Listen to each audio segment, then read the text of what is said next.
Chapter 125. The rank 2 spear in David's hand was still flashing with a faint blue light. He had already retreated a distance of 10 meters. During this period of time, he had already stabbed 40 times, but did not cause any damage to Cushan's white light armor. It could be said that within these 10 meters, David was completely suppressed by Cush. However, David was not anxious at all. Under Cush's pressure, he had completely integrated the 99% proficiency spear mastery with himself. He did not think about anything else. He did not think about failure. He did not think about life or death. In his eyes, there was only the spear in his hand and Cush. The first time he thrusted, he had a completely different feeling. It was as if he was communicating with the spear, and the spear was communicating with his spirit through some kind of method. Croc of the Heavenly Wolf Mercenary Group had been practicing spear mastery since he was young. His talent and hard work had allowed him to reach the peak of spear mastery. In order to break through this peak and reach the true master level, he had joined the mercenary world in order to break through in actual combat. However, Croc had taken the wrong path. With his persistence and understanding of the spear, he should have reached the master level long ago. However, because he lacked the most important step to reach the master level, he was forever stuck at the 99% proficiency spear mastery. What Croc lacked was spirit. Only with a strong spirit could he achieve the perfect combination of spirit and weapon. By attaching spirit to the weapon, he could break through the shackles of the proficiency level and reach the master level. Spirit was not something that could be strengthened through practice. It depended on one's talent.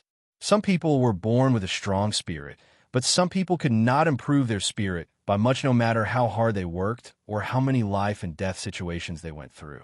This was a reason why the master-level weapon mastery was rare. It was because there were too few people with the talent of spirit.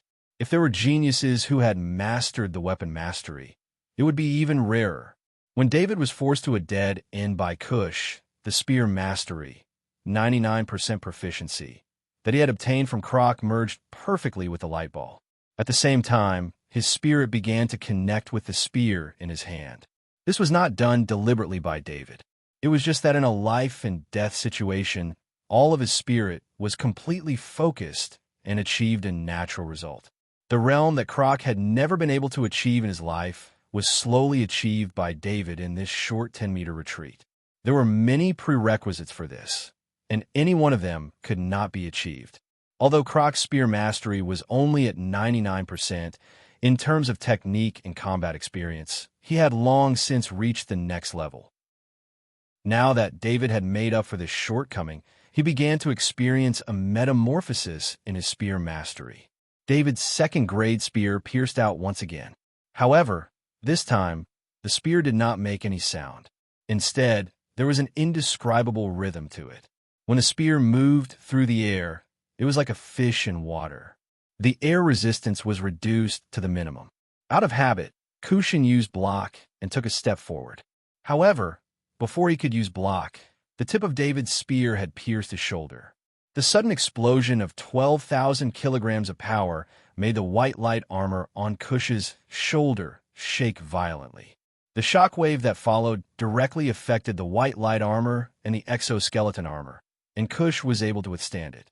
This was the first time that David's spear pierced Cush's shoulder. As Cush had underestimated the speed of David's spear, he could only use block halfway before he felt a huge force coming from his shoulder. His body instinctively mobilized its power to resist this huge force. At this moment, the shockwave appeared. The shockwave made his whole body tremble, and the power that he had just mobilized dissipated because of this shockwave. The exoskeleton armor on Cush's shoulder made a sound of collision, and his body involuntarily took 2 steps back.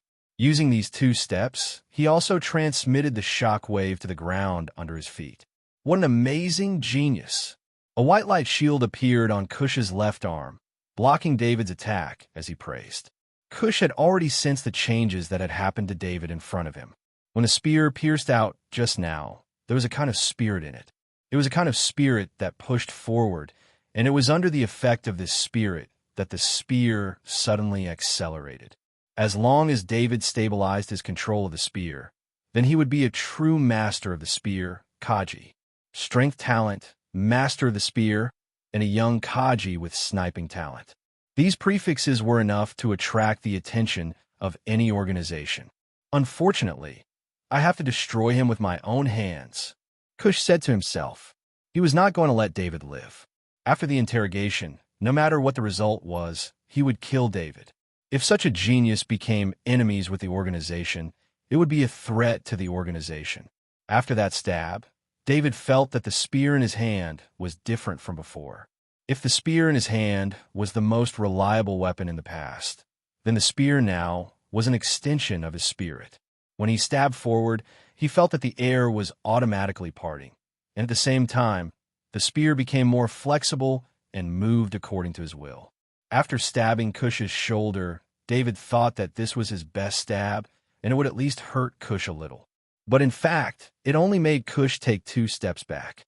When David felt Kush's movement, he instinctively followed up with a stab. He took 2 steps forward and maintained the most suitable distance.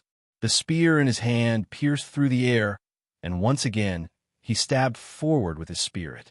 This time, he was blocked by the white light shield. Although the white light shield shook twice, he was forced to take a few steps back by the power of the white light shield. Kush, who was opposite him, obviously had a strong mastery of the shield.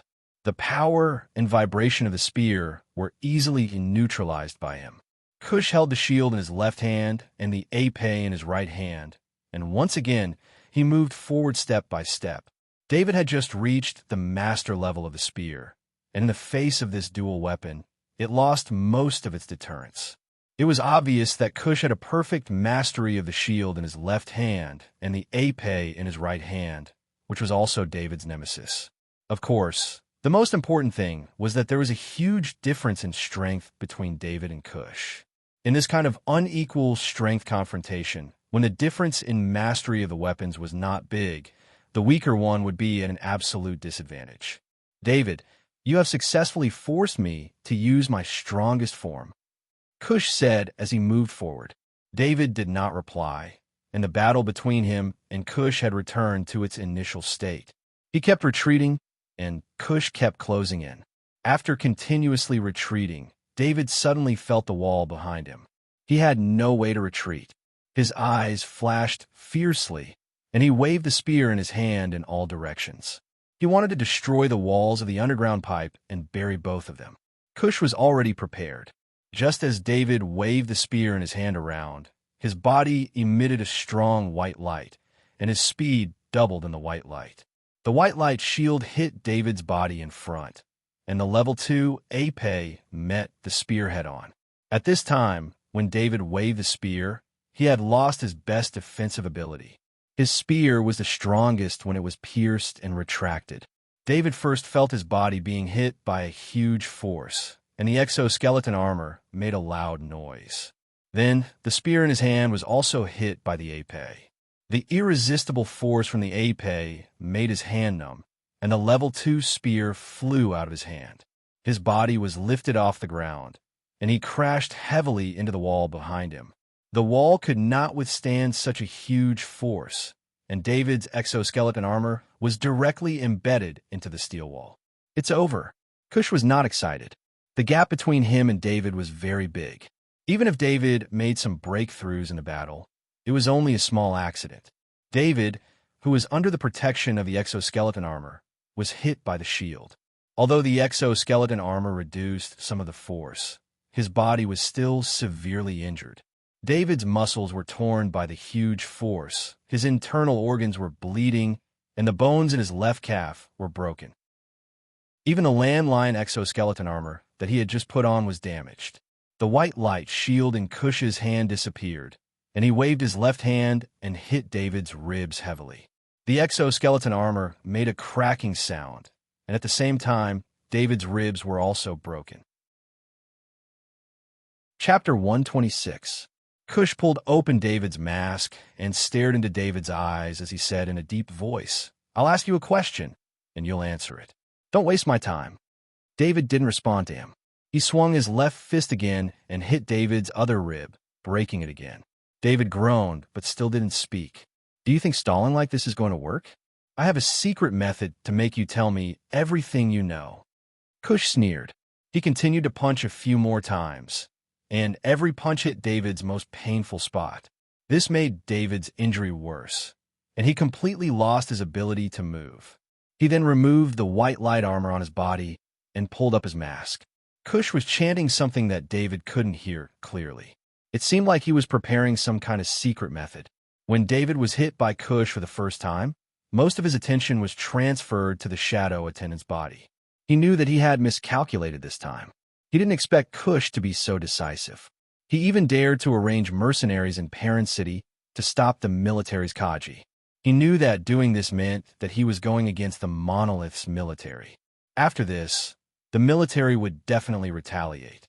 Feeling the pain in his body, even though there were very few gods in the center of his body, David could still feel the extreme pain coming from there.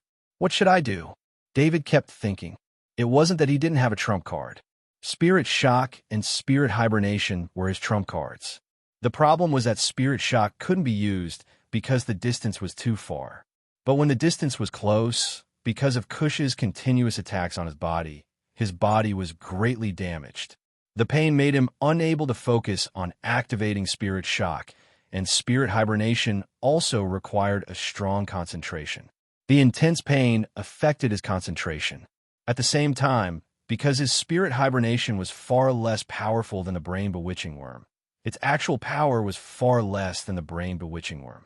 He estimated that the enemy could only be about 1 meter away from him before he could hit the enemy.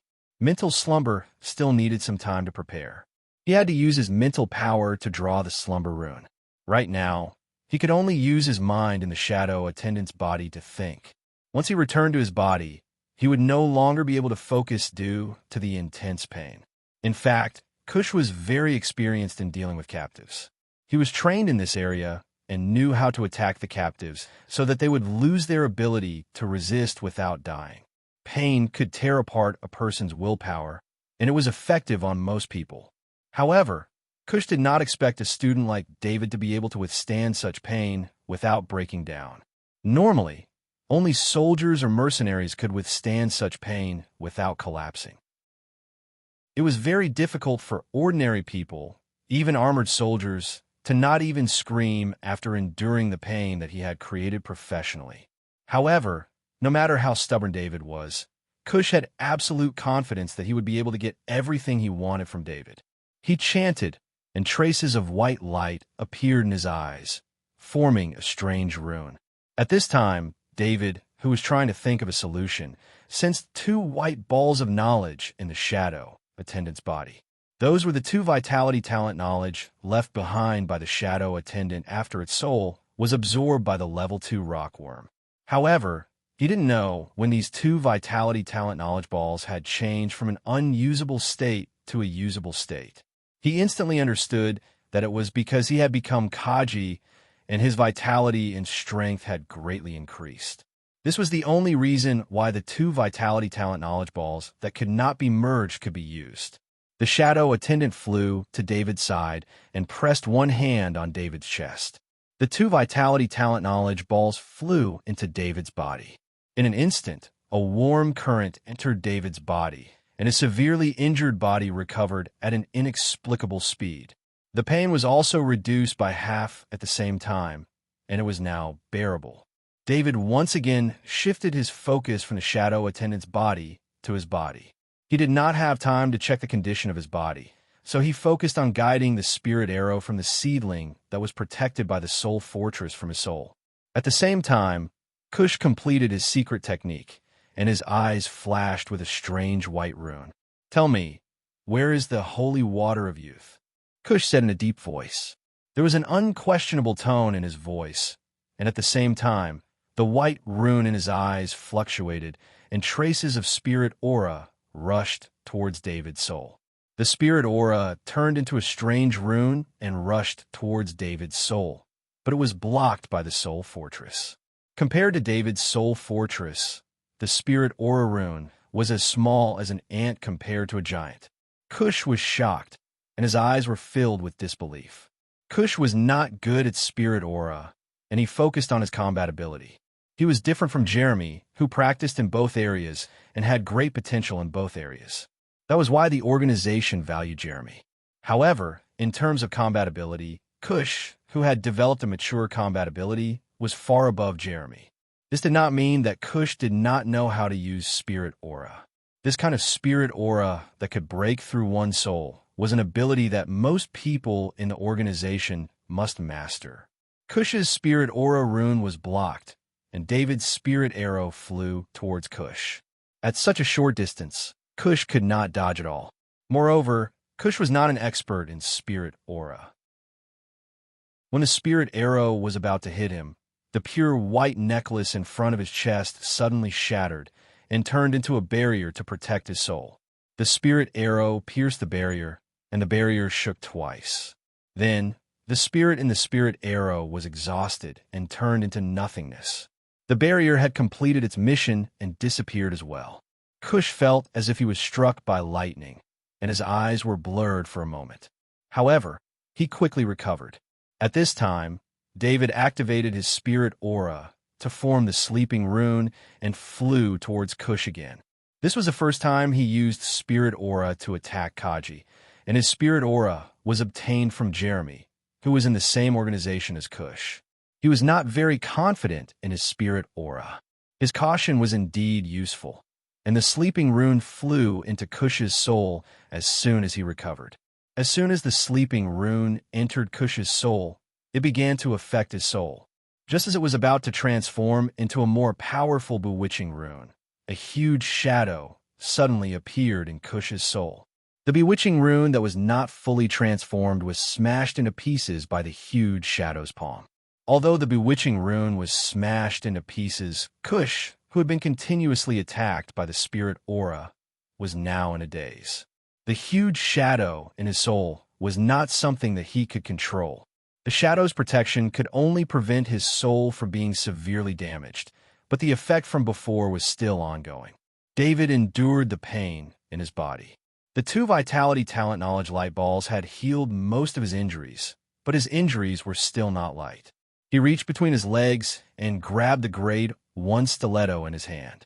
He held the stiletto with both of his hands and adjusted the damaged exoskeleton armor. He then used the stiletto as a short spear to stab at Cush's face. Cush, who was covered in the exoskeleton armor, the only part that was not protected and was closest to David was his face. The faint light on the military knife carried the anger in David's heart. He had never been so severely injured before, and his life was also seriously threatened. He was almost controlled by some strange secret technique. Even if he could resist the secret technique, it would expose the abnormality in his soul, and the opponent would continue to torture him in other ways.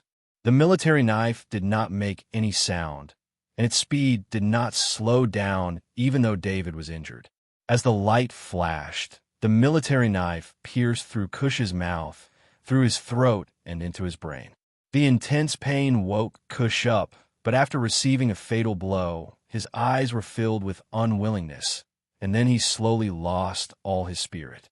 The shadow attendant automatically rushed forward and absorbed Cush's soul. It was not until David felt a familiar sense of comfort from the shadow attendant that he finally felt relieved. He looked at Cush, who was still standing in front of him, and slowly pulled the military knife out of his mouth. Chapter 127. After retrieving the stiletto, David's body was in pain again. Due to the previous battle, his body secreted a lot of adrenaline, which reduced the pain by 1 level. Now that the battle was over, the pain returned to his body.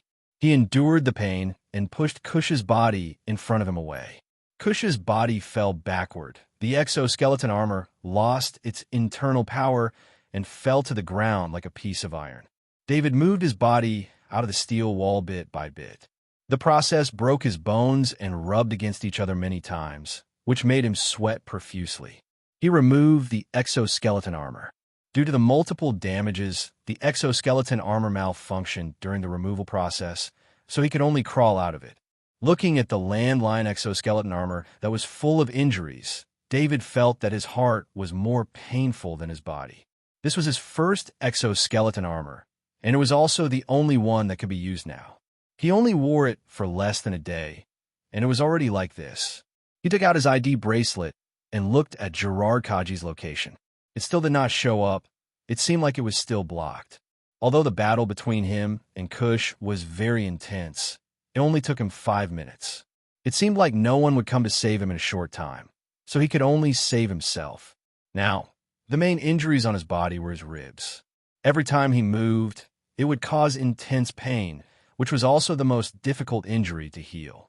As for the injuries on his internal organs and muscles, they were mostly healed when he just merged with the 2 physique talent light balls. Without the help of the exoskeleton armor, he could not get out by himself. Thinking of the exoskeleton armor, he looked at the exoskeleton armor on Kush's body. It was a set of police exoskeleton armor. It seemed like Kush obtained it from the Caius City police system. David removed the K2 military electronic countermeasure from the Land Lion exoskeleton armor. Fortunately, this kind of military-grade electronic countermeasure was sturdy. As long as it was not destroyed, it would be difficult to damage it. His finger danced quickly on the K2 military electronic countermeasure machine as he entered lines of codes. 2 minutes later, the police exoskeleton armor on Kush's body in front of him made a noise. Then it quickly detached from Kush's body and turned into a ready-to-be-worn state. David pulled Kush's body away from the police exoskeleton armor, and this action caused his ribs to hurt again. Enduring the pain, he walked to the front of the police exoskeleton armor and put his legs into it. Then the police exoskeleton armor began to wrap around his body from bottom to top. The police exoskeleton armor was also a standard exoskeleton armor. It came with a self-adjusting component, so after David put it on, it automatically stuck to his body. With the police exoskeleton armor protecting his chest, as long as he didn't do any strenuous activities, the exoskeleton armor would automatically protect his injuries. In addition, he also found an anti-inflammatory and pain-relieving medicine in the reserve medicine cabin of the police exoskeleton armor. He chose to inject it. After a dose of the medicine entered his body, he felt refreshed. The pain quickly lessened, and his injuries slowly recovered. His landline exoskeleton armor was a brand new exoskeleton armor. It did not contain any consumables. How could the military know when David could break through to become Kaji? These consumables had a time limit. Only Kush's police exoskeleton armor was equipped with such a medicine. Moreover, Kush's was equipped with the best medicine, which benefited David. After moving his arms and legs, the police exoskeleton armor was not much different from the landline exoskeleton armor. David picked up the weapons on the ground. This time, he was able to kill Kush in one shot because he was well prepared. He brought a second-grade spear, a second-grade sword, and a first-grade stiletto. The second-grade sword was embedded in the wall at the time, so he couldn't pull it out from his back. If it wasn't for the first-grade stiletto, he couldn't guarantee that he could kill Kush. The second-grade sword could be carried on the back like the second-grade sword. Kush installed a card slot on the back of the police exoskeleton armor that was specially designed for the second-grade sword. He held the second-grade spear in his hand and carried the damaged Land Lion exoskeleton armor on his shoulder. Then, he grabbed Kush's body with his other hand and retreated along the tunnel. Just as David pushed open an iron door leading upwards to the entrance of the pipe and came to the surface from underground, he saw Gerard Kaji approaching rapidly. Brother David. Since David didn't put down his helmet, Kaji Gerard saw David in the police exoskeleton armor when he approached. He was so surprised that he didn't know what to ask. David looked at the scars on Kaji Gerard's Land Lion exoskeleton armor. He could imagine what kind of battle Kaji Gerard had gone through in order to come here quickly. According to the original plan, the Liberty Blade mercenary group needed to stall the 11 Kaji for half an hour, but Kaji Gerard and the 10 Kaji Gerard seemed to have lost their minds. The 10 Kaji Gerard fought against the 6 Kaji Gerard who were stronger than them in order to give Kaji Gerard a chance to escape from the battle and rescue David. After a hard battle, Kaji Gerard found a chance to escape. He followed David's coordinates and found David. "Thank you, Gerard," David said gratefully in his heart. "Brother David, I'm late. If you're okay, I have to go back and help a few brothers. They're facing the strongest Kaji, Gerard Kaji." Gerard saw that David was not in danger and quickly said, "Gerard, can you take me to the nearest long-range sniper cannon and apply for permission to use it? I could do my part." David didn't mention his injuries, but said in a deep voice, "No problem. I'll take you there now." Kaji Gerard's eyes lit up. David was the scariest when David was sitting in the long-range sniper cannon's control room. At this time, David's Land Tiger armored vehicle flew over.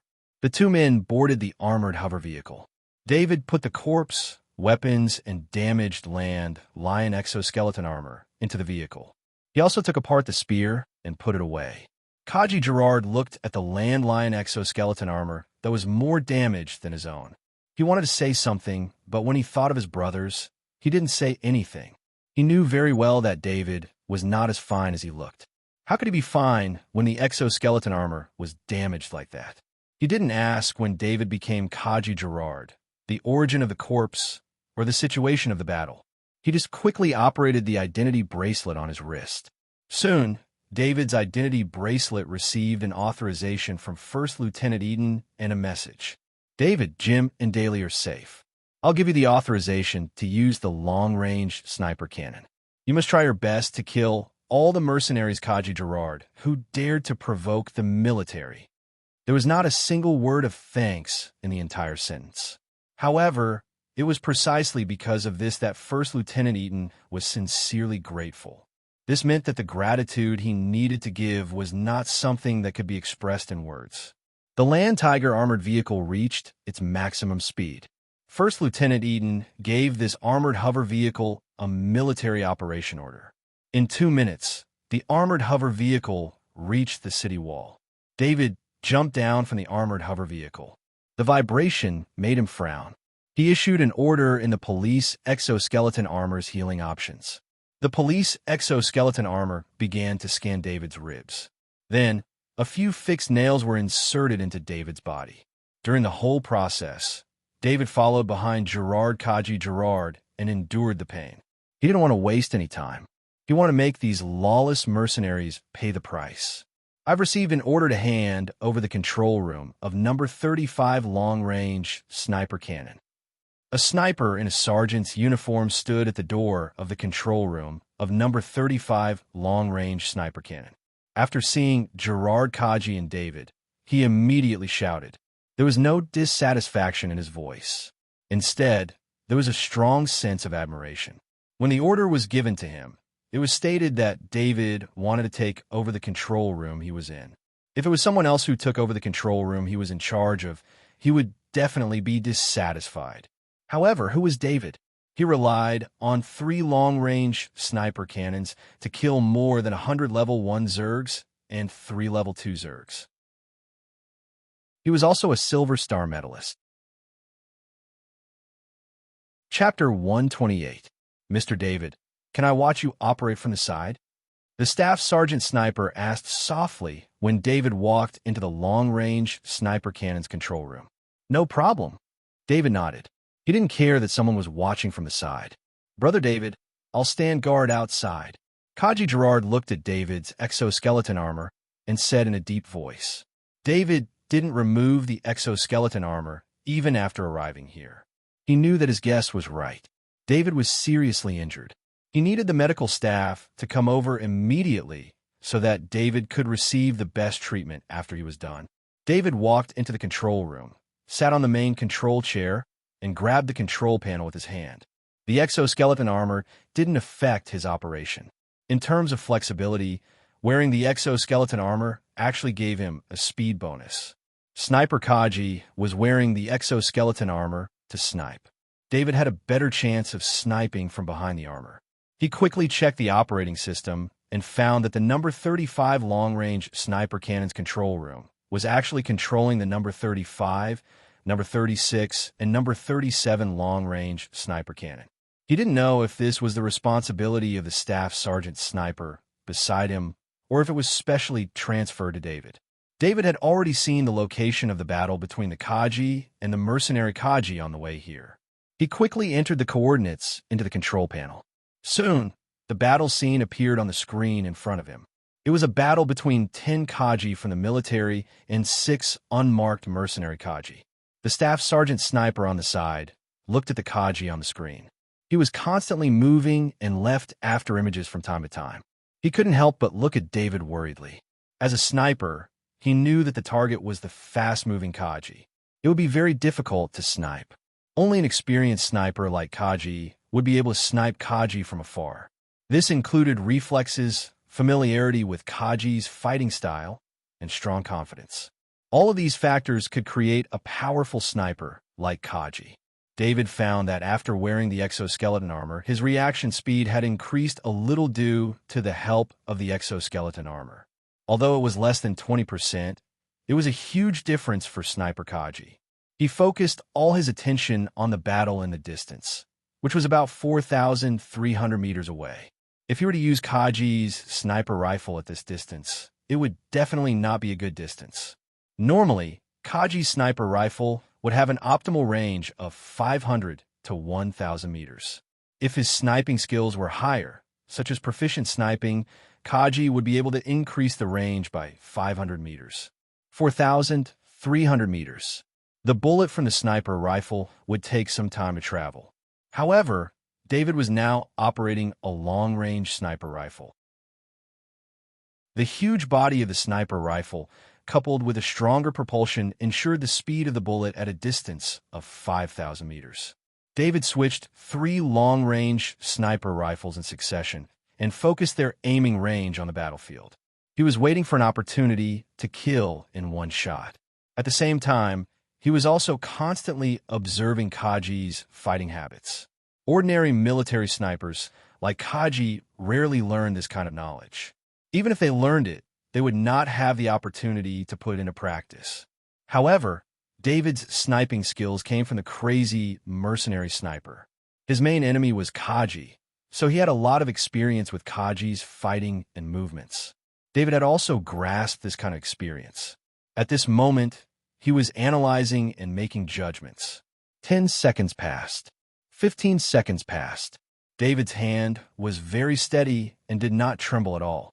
On the battlefield, 10 Kajis were struggling to hold on. The difference in strength caused them to suffer a great loss in the battle. The 10 Kajis were all injured. One of the Kaji's right leg was attacked. Although the exoskeleton armor blocked most of the attack, there was still a deep wound on his right leg. What was worse was that his right leg was damaged. He could not keep up with the movement of the military formation. Number 3, kill him. The leading mercenary Kaji ordered in a deep voice. Originally, he did not intend to kill Kajis, but the Kajis of Parent City were too crazy. Despite the obvious difference in combat strength, one of the Kajis managed to escape from the battlefield. This would be a stain on their mission evaluation. Part of the 10 million credits would be deducted because of this. If the person who issued the mission was extremely dissatisfied with this, the mission might even be deemed as a failure. Now, by killing the injured Kajis, the other Kajis would abandon the battle formation and come to the rescue. This would allow them to quickly defeat these Kajis. The mercenary Kaji called number 3 hesitated for a moment. However, he still obeyed the order. He stepped on the ground, and his body accelerated towards the injured Kajis. At the same time, the other 5 Kajis cooperated with him to maintain the formation. Dying. Number 3 mercenary Kajis shouted when he was 5 meters away from the injured Kajis. A distance of 5 meters was just a step for the exoskeleton armor. In the next moment, the Kajis would be killed. The other 9 Kajis' expression changed drastically. They shouted and wanted to help. However, just as they turned around, their battle formation was also in chaos. The leading mercenary Kaji's face was filled with joy at the success of his plan. He waved his hand and was about to change the formation to attack the Kaji's battle formation. Meanwhile, in the control room of number 35 sniper cannon, 4,300 meters away, David's eyes flashed. The opportunity he had been waiting for had finally arrived. He did not hesitate. Almost in an instant, He completed 3 shots. From the rapid switching of the control system to the firing of the 3 long-range sniper cannons. Under the enhancement of the exoskeleton armor, there was no delay between shots. 3 Grade 1 bullets flew towards the battlefield with a loud roar from the city wall. As there was a barrier between the city wall and the city, unless one saw the long-range sniper cannons on the city wall, no one would be able to tell that the long-range sniper cannons had been fired. In fact, the 3 Grade 1 bullets flew faster than the speed of sound. When the Grade 1 heavy axe in the hands of number 3 Kaji was 20 centimeters away from the Kaji's head, the world seemed to have slowed down. A huge Grade 1 bullet pierced through the air, leaving the sound far behind. Number 3 Kaji's intention to fight was too obvious, and David seized the opportunity.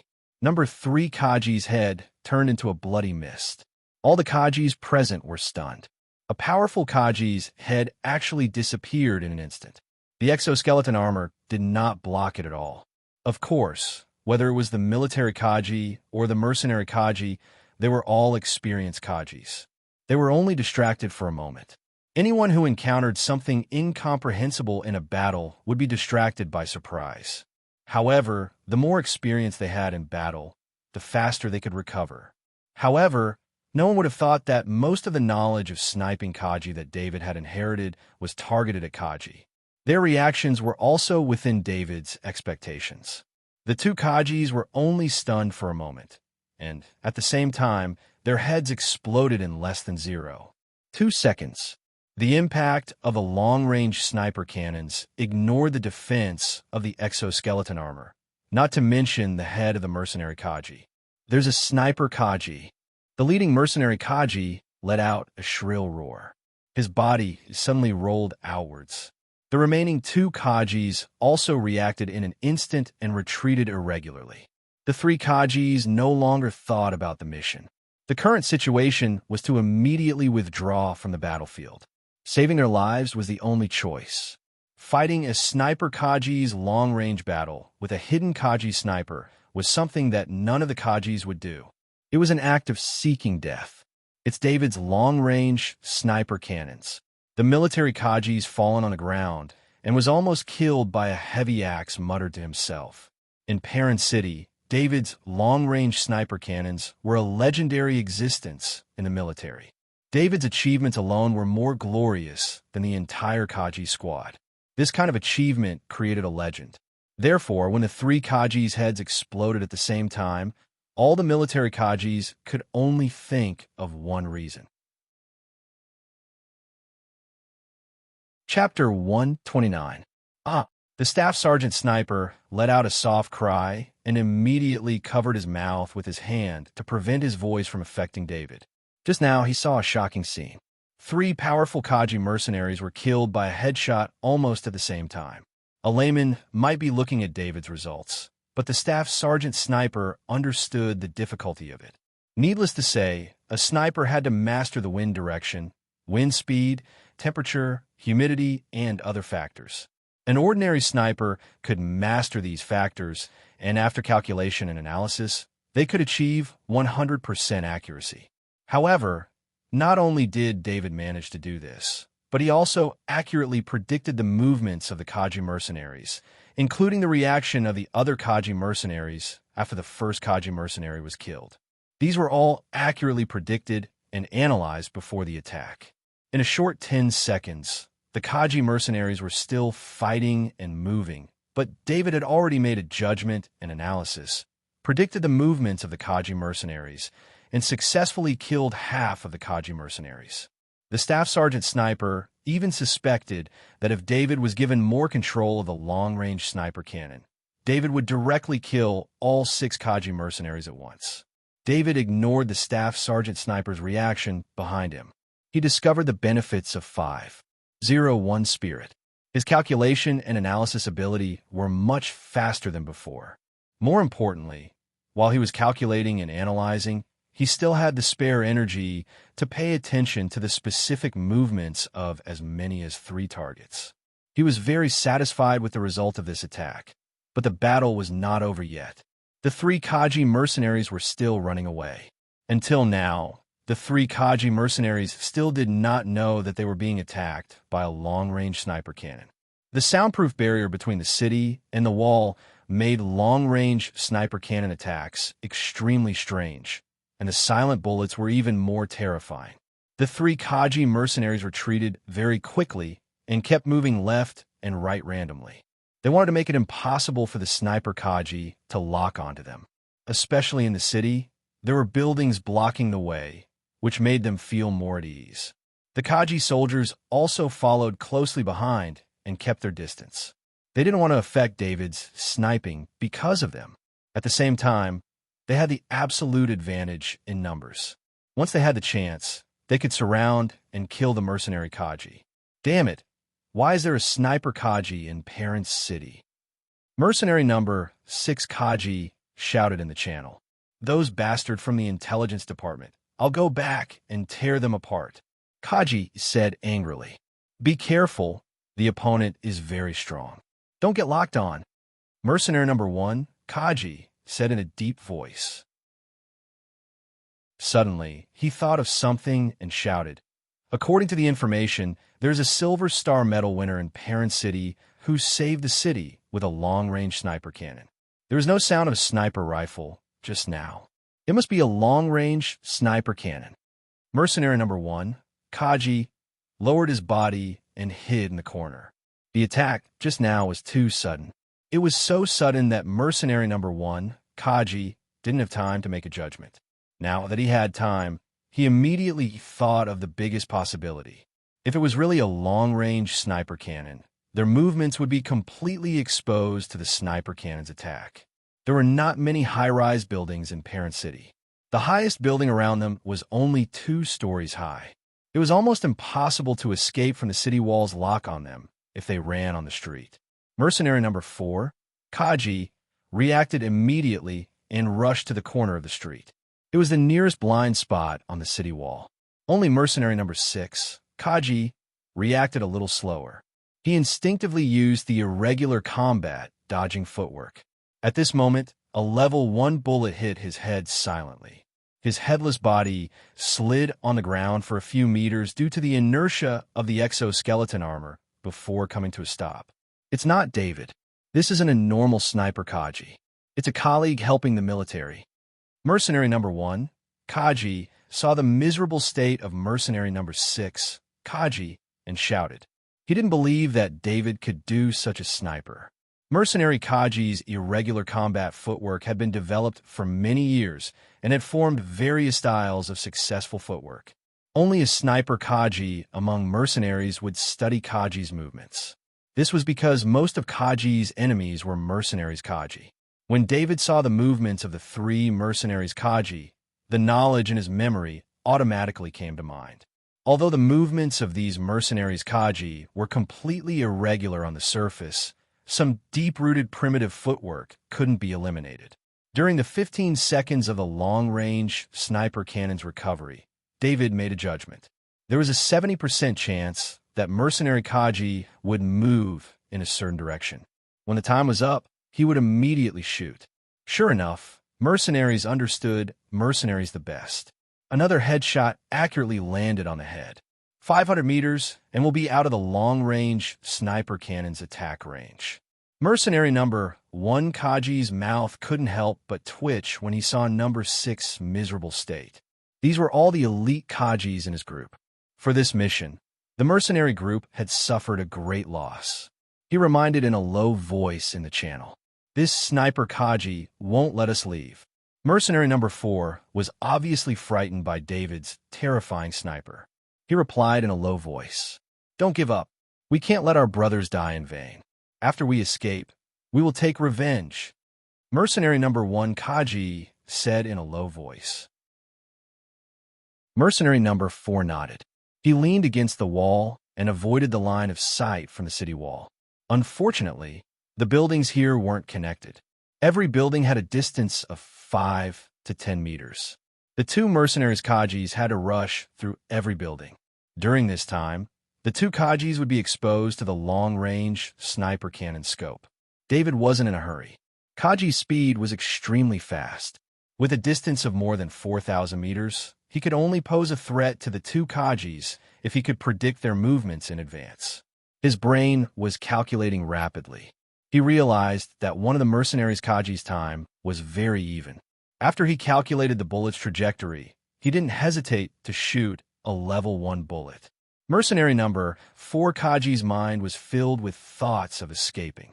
He wanted to use his fastest speed to get away from the terrifying sniper Kaji. Due to fear, he lost his usual calmness and made a wrong move. His speed was too even. As an experienced sniper Kaji, how could he let go of this opportunity? When mercenary number 4 Kaji wanted to rush through the gap, a level 1 bullet silently hit his head. Mercenary number 4 Kaji's head instantly disappeared. David's habit of attacking the head came from his inherited knowledge. Mercenaries Kajis knew very well that only the head and heart were fatal. But a hit to the heart was far less direct than a hit to the head. Just like mercenary number 4 Kaji, if he was hit in the chest, no one would know whether he was dead or not when he fell to the ground. Only when the head disappeared could the sniper Kaji be 100% sure of the result. When the conditions were right, the first target would naturally be the head. Mercenary number 1 Kaji's figure that was about to jump through the gap stopped. He was the only one left in the group of 6 powerful Kajis. Calling Kaji Gerard, "I need to share Kaji's vision in the battlefield." David saw the target disappear in front of him. He paid attention to the area while turning on the communication device on the exoskeleton armor and asked Kaji Gerard outside the door, "Brother David, I'll transfer the vision to you." Gerard Kaji's voice came through, and at the same time, an authorization was transmitted. David's information was shared on the display in front of him. There were 10 small windows that showed different visions. Other than the injured Kaji, 4 other Kajis were making a detour, preparing to intercept mercenary number 1 Kaji. The other 5 Kajis had locked on a mercenary number 1 Kaji and were ready to attack at any time. David fired 3 long-range sniper cannons at the same time. 3 first-grade bullets lined up in a straight line and shot towards the building where mercenary number 1 Kaji was hiding. Although mercenary number 1 Kaji's didn't cross the 5-meter gap, he didn't stop moving either. He was moving irregularly while checking the nearby map information, trying to find another way to escape. When he saw the wall suddenly break open, it was already too late. David's judgment based on the shared vision wasn't accurate, but he used the 3 long-range sniper cannons to increase the probability of hitting. Chapter 130. Kaji kill all the mercenaries. Gerard Kaji was overjoyed when he heard the voice in the channel. "Come in, Mr. David has fainted." The staff sergeant sniper opened the door and shouted. 2 medical personnel rushed into the operation room. Gerard Kaji was 1 step behind. When he entered the operation room, he saw the 2 medical personnel using the ID bracelet to remove David's exoskeleton armor. Fortunately, David's exoskeleton armor was a police exoskeleton armor, which was also a general exoskeleton armor. In order to ensure that Kaji could receive timely treatment after being injured and unconscious, the medical personnel had the right to remove Kaji's exoskeleton armor when Kaji lost consciousness. David's police exoskeleton armor was removed, revealing his body covered in blood, and his clothes were torn in many places, especially the fixed nails on his ribs, which made everyone present gasp in shock. The rib fixation nails were an emergency treatment during wartime, and very few people would use it. It was mainly used to forcibly nail several sets of fixation nails into the body and forcibly connect the ribs. No matter who it was, they would need to consider the intense pain before doing this. Of course, if David didn't have the ability to transfer most of his mind to the shadow attendant's body to reduce the impact of pain on him, he would have thought twice before using the fixation nails. After sniping the last mercenary Kaji, he heard the image of the mercenary Kaji being hit in the chest from the shared vision. He was relieved. The battle with Kush had already consumed a lot of energy. Coupled with the torture and the continuous use of his mental ability, his body had already reached its limit. If it wasn't for the integration of 2 physique talent knowledge light balls, which recovered some of the injuries on his body, he wouldn't even have the ability to use the exoskeleton armor. After the battle ended, he couldn't help but fall into a coma as soon as he relaxed. How is David's condition? Gerard Kaji asked hurriedly when he saw that the two medical staff had finished scanning. David's injuries are very serious. 11 of his ribs are broken, and there are as many as 23 fractures in his bones. His muscles and internal organs are not seriously injured, but I can see that there are traces of emergency drugs in the exoskeleton armor. David is relying on drugs to support himself, one of the medics said in a low voice. He's still a child. Kaji Gerard slammed the wall of the control room as he blamed himself. At that time, he should have rejected David's help when he found that something was wrong with David. He was only worried about his subordinates, so he didn't stop him.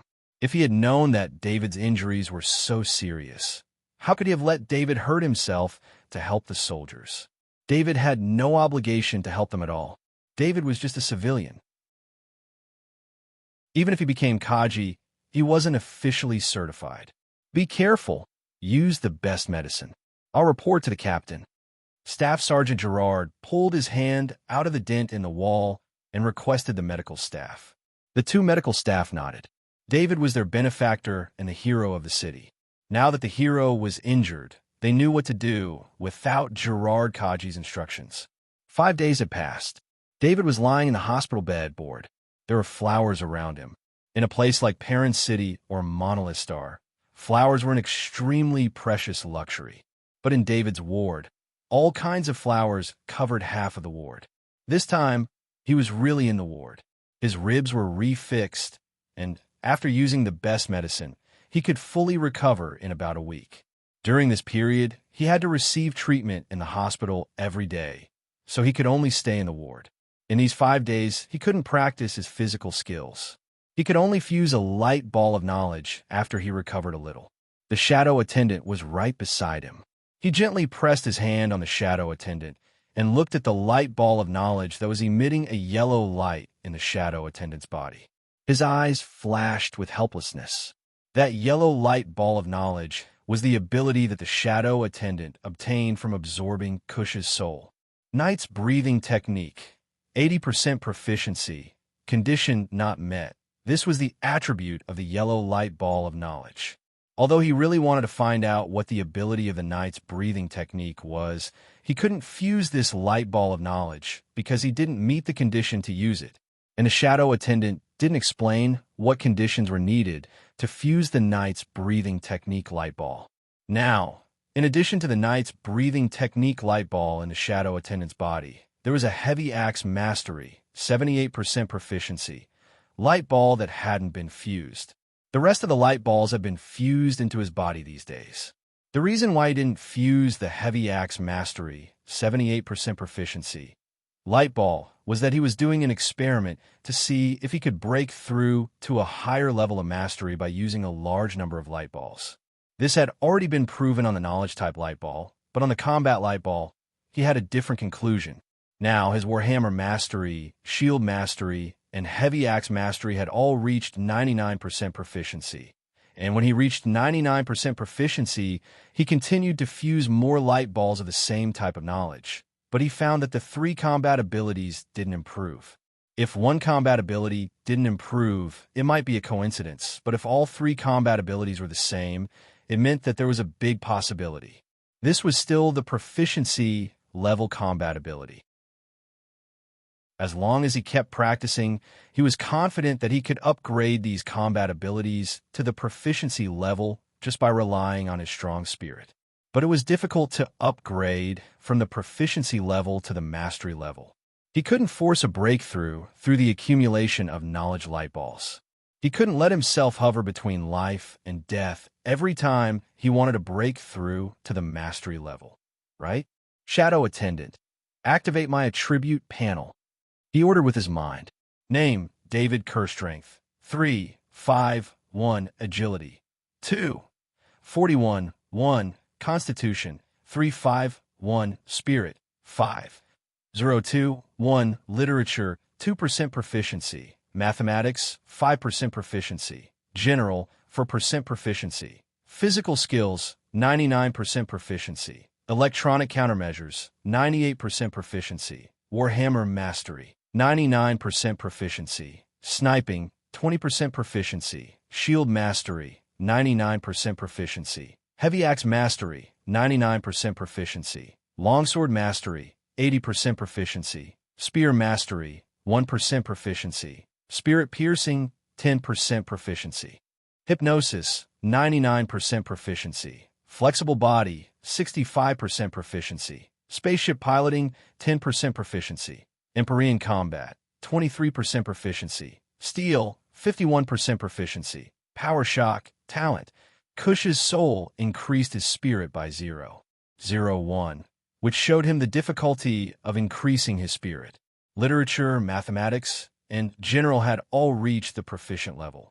David judged that the proficient level of cultural knowledge should be at the level of a professional researcher. He had checked the information of the dead civilian Kaji. Among the three of them, one was a writer, one was a comprehensive information analyst, and the last one was an economic analyst in a bank. Each of them was the top in their respective industries. Unfortunately, due to the need of war, the three civilian Kaji had to take up weapons and eventually died in battle. David was now taking the college entrance examination for cultural knowledge. He could freely choose from the best schools because his level had long surpassed the teachers in the schools. Of course, he would not choose this path. He had already made his own path clear, and his goal was to become a strong person like Garen. At present, among the combat abilities he had mastered, the only one that had reached the perfect level was the spear mastery. This made him feel sorry for Garen, because Garen deliberately stayed in Parent City for a few days to teach him how to master the Warhammer. As a result, his Warhammer mastery was only at the 99% proficient level. Of course, if his thoughts were heard by Myron, Myron would definitely come to David with his Warhammer. This was because Myron, who was also learning with him, was only at the beginner level. His abilities included spaceship piloting, bare-handed combat, and stealing. He did not find the corresponding civilian Kaji from the information of the dead Kaji. Spaceship piloting was still okay, but bare-handed combat and stealing were extremely rare abilities. One had to know that these two abilities had reached the proficient level, which meant that these two abilities were already at the top of the world. Bare-handed combat was only learned by some intelligence personnel or police officers, not to mention stealing. It was an overestimation to say that it was a way to make a living. David suspected that the dead civilian Kaji was a spy of some organization or a big boss who controlled the underworld. But now, everything turned into smoke in a blink of an eye. Chapter 131. Doctor, when can I be discharged? The bored David saw the attending doctor walk in and quickly asked. He checked the state of his bones and found that they had all grown back. All kinds of injuries recovered very quickly under the support of advanced medical conditions and the best medicine. Mr. David, I was just about to tell you that I just saw your scan report. Your body has recovered and you can be discharged at any time, the attending doctor replied with a smile. That's great. David jumped out of the bed and shouted excitedly. If it wasn't for his father, Hans, who came to keep an eye on him a few times a day, he wouldn't be so obedient and stay in the hospital. Just as David got out of the bed and was about to pack up and leave, he heard a commotion outside the door. Then the door of the ward was pushed open. He saw his father, Hans, his aunt, Bertha, and little Eddie, who was rushing towards him. He picked up little Eddie and raised him up high. David, Jim, and Daly came in from outside the door. Why are you guys here too? David smiled and greeted them. Originally, Myron and DeQuincy wanted to come too, but they have class now, so we came over first. Jim smiled and went up to hug David. Daly also went up to hug David. Ever since he risked his life to save the two of them, their relationship had improved. Your armor hover car is parked outside for you. There's a discharge gift from Father in the car. Actually, it's also your spoils of war. Jim said mysteriously. Spoils of war. David was curious. In the battle that day, according to the normal procedure, the police exoskeleton armor would be taken back by the police. That exoskeleton armor had a special police logo, so it was impossible for it to be leaked. Even a second-grade épée sword would be taken back as evidence, because it was involved in a serious case. As for the battle after that, he used a long-range sniper rifle to snipe, which was equivalent to a military operation. The military's characteristic was that all valuable spoils of war would be handed over. The things that could be left behind weren't too valuable. For a moment, he couldn't think of what kind of gift it was. Could it be the second-grade heavy sword that the police didn't include as evidence? David, the procedures in Non-City have been completed. You could go Non-City tomorrow. Today, you can get together with your friends. Hans took little David from David's arms and said with a smile. Hans actually understood that David must have offended a large organization. Otherwise, there wouldn't be continuous operations against David. The scale of this operation was so large that it was almost unprecedented in Parent City. A senior police officer had kidnapped 2 military members to threaten David, so it was impossible for Kush to not know the consequences. The biggest possibility in Hans's mind was the eternal holy water. That was why he was anxious to send David to the safer Non-City. Coming out of the hospital, David saw his second Land Tiger armored car. He opened the door and got in with his 2 friends. David, let's go pick up Myron and DeQuincy, then find a place to play. Jim commanded with a smile. David started up the Land Tiger armored car. After setting the location, he didn't care about driving anymore. Instead, he began to look around the car. The Land Tiger armored car rushed up 30 meters and flew towards its destination. David saw 4 exoskeleton armor assembly boxes. The Land Lion exoskeleton armor, the police exoskeleton armor, and the 2 spoils of war, the heavy exoskeleton armor and the flexible exoskeleton armor. Jim, what's going on? The police didn't take back the police exoskeleton armor? David looked at the police exoskeleton armor in shock. The police didn't want to take it back, but my father rejected them. He said that this was a military case, and it should be solved by the military. It's not the police's place to intervene. Jim imitated the tone of his father, Lieutenant Eaton. But the police logo on the exoskeleton armor has been removed, and the scars on it have been repaired for you. Daly interrupted. Although Kaji can only use 1 exoskeleton armor in battle, it's always good to have a few spare exoskeleton armors. Jim said as he pointed at the heavy exoskeleton armor and the flexible exoskeleton armor and continued. These 2 exoskeleton armors have been modified for you.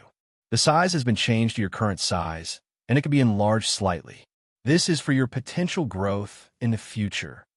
I won't stand on ceremony with you, David said as he looked at the 2 exoskeleton armors with a smile on his face. These 2 exoskeleton armors were special models. Even if he didn't use them, they were still a good collection. The Land Lion exoskeleton armor was too badly damaged. My father directly turned it into military equipment and handed in the damaged exoskeleton armor. Then, he replaced it with a brand new Land Lion exoskeleton armor for you, Daly said as he pointed at the last storage box.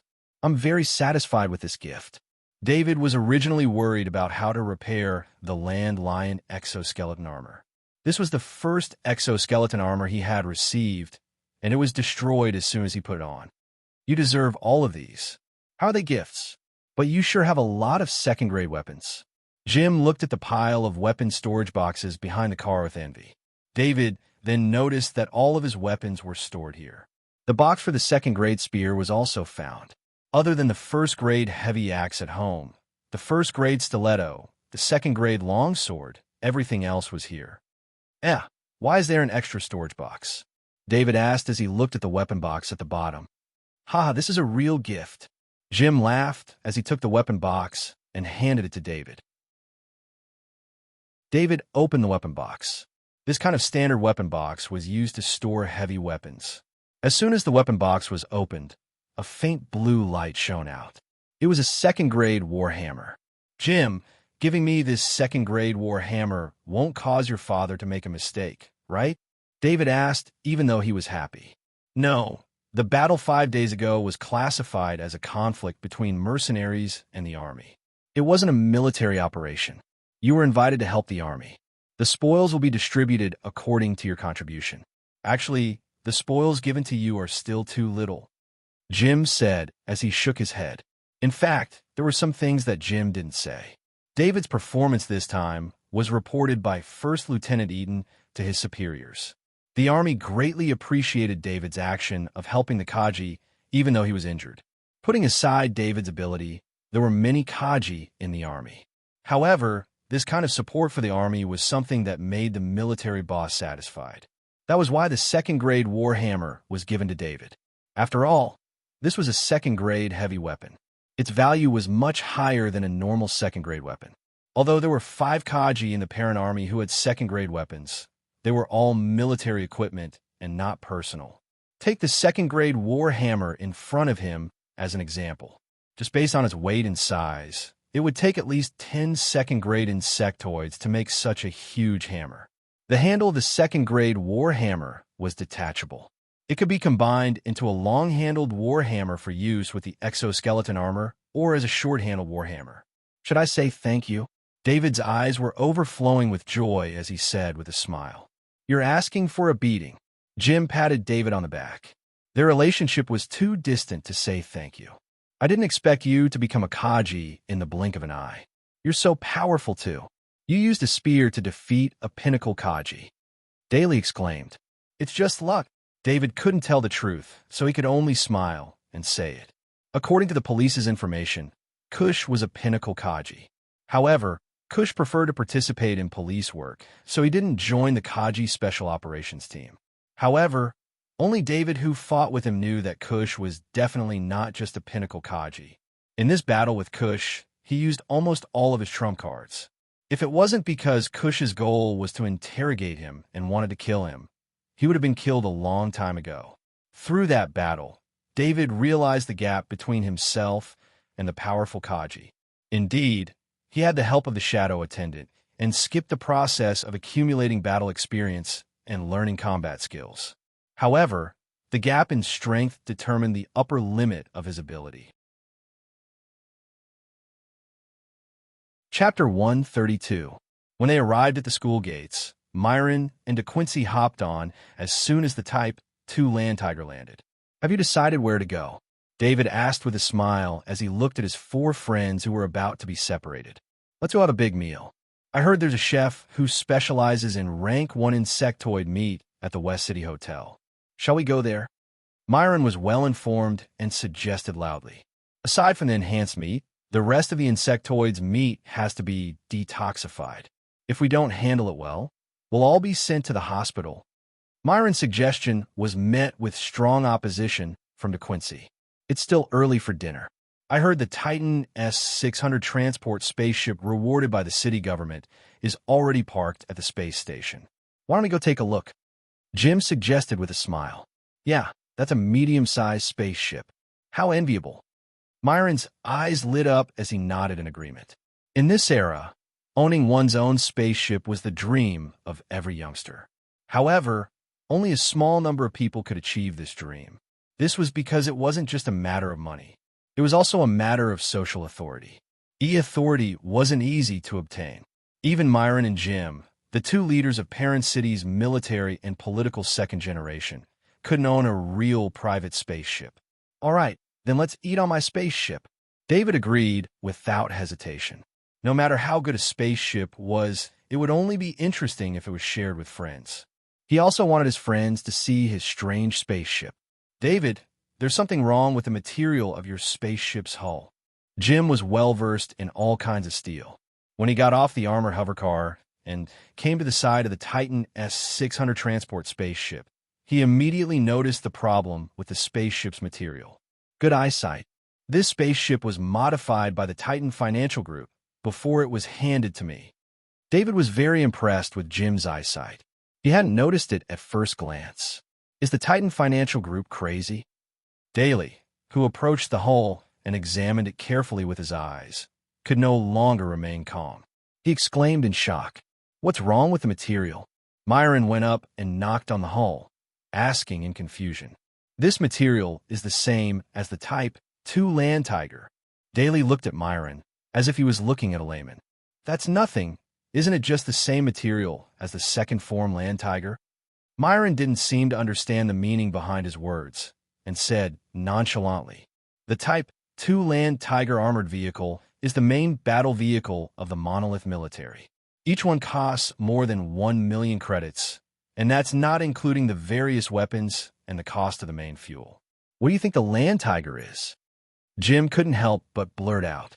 Then, Myron finally understood. He pointed at the gigantic Titan S-600 transport ship in front of him and stuttered, "That thing is so big. Just the outer shell alone costs tens of millions of credits?" That's not necessarily true. The Titan Financial Group has its own mining area. However, just the shell alone would cost at least 20 million credits. It might even cost more. Jim explained calmly. That's impossible. The city government only paid less than 3 million credits to purchase it. How is that possible? Myron said in disbelief as he looked at the Titan S-600 transport ship. Jim, Daly, and Quincy all looked at David, waiting for his explanation. Don't look at me. I don't understand the specifics either. Someone from the Titan Financial Group came to look for me. It was Mr. Boone, whom I met in Lajuba City. The Titan Financial Group modified the ship and gave it to me as a gift. David said truthfully. He really didn't understand. The Titan Financial Group had spent too much on him, so much so that he wondered if the Titan Financial Group had sent him a letter. Hurry up and open it. I want to go in and take a look. Myron shouted impatiently. The lift slowly descended under David's control. At the same time, the exquisite decorations were revealed. Heavens, what am I looking at? Myron threw himself onto the lift and yelled excitedly as he ran his hands over the decorations on the lift. David looked around. Fortunately, there was no one else around, so he wouldn't be alarmed by Myron's actions. Sapphire Gem, Sky Gem, Red Flame Gem, Sea Sapphire, Tiger's Eye Gem, Purple Blood Gem. Myron called out the names of the gems he touched. It was clear that he had received systematic training in this field.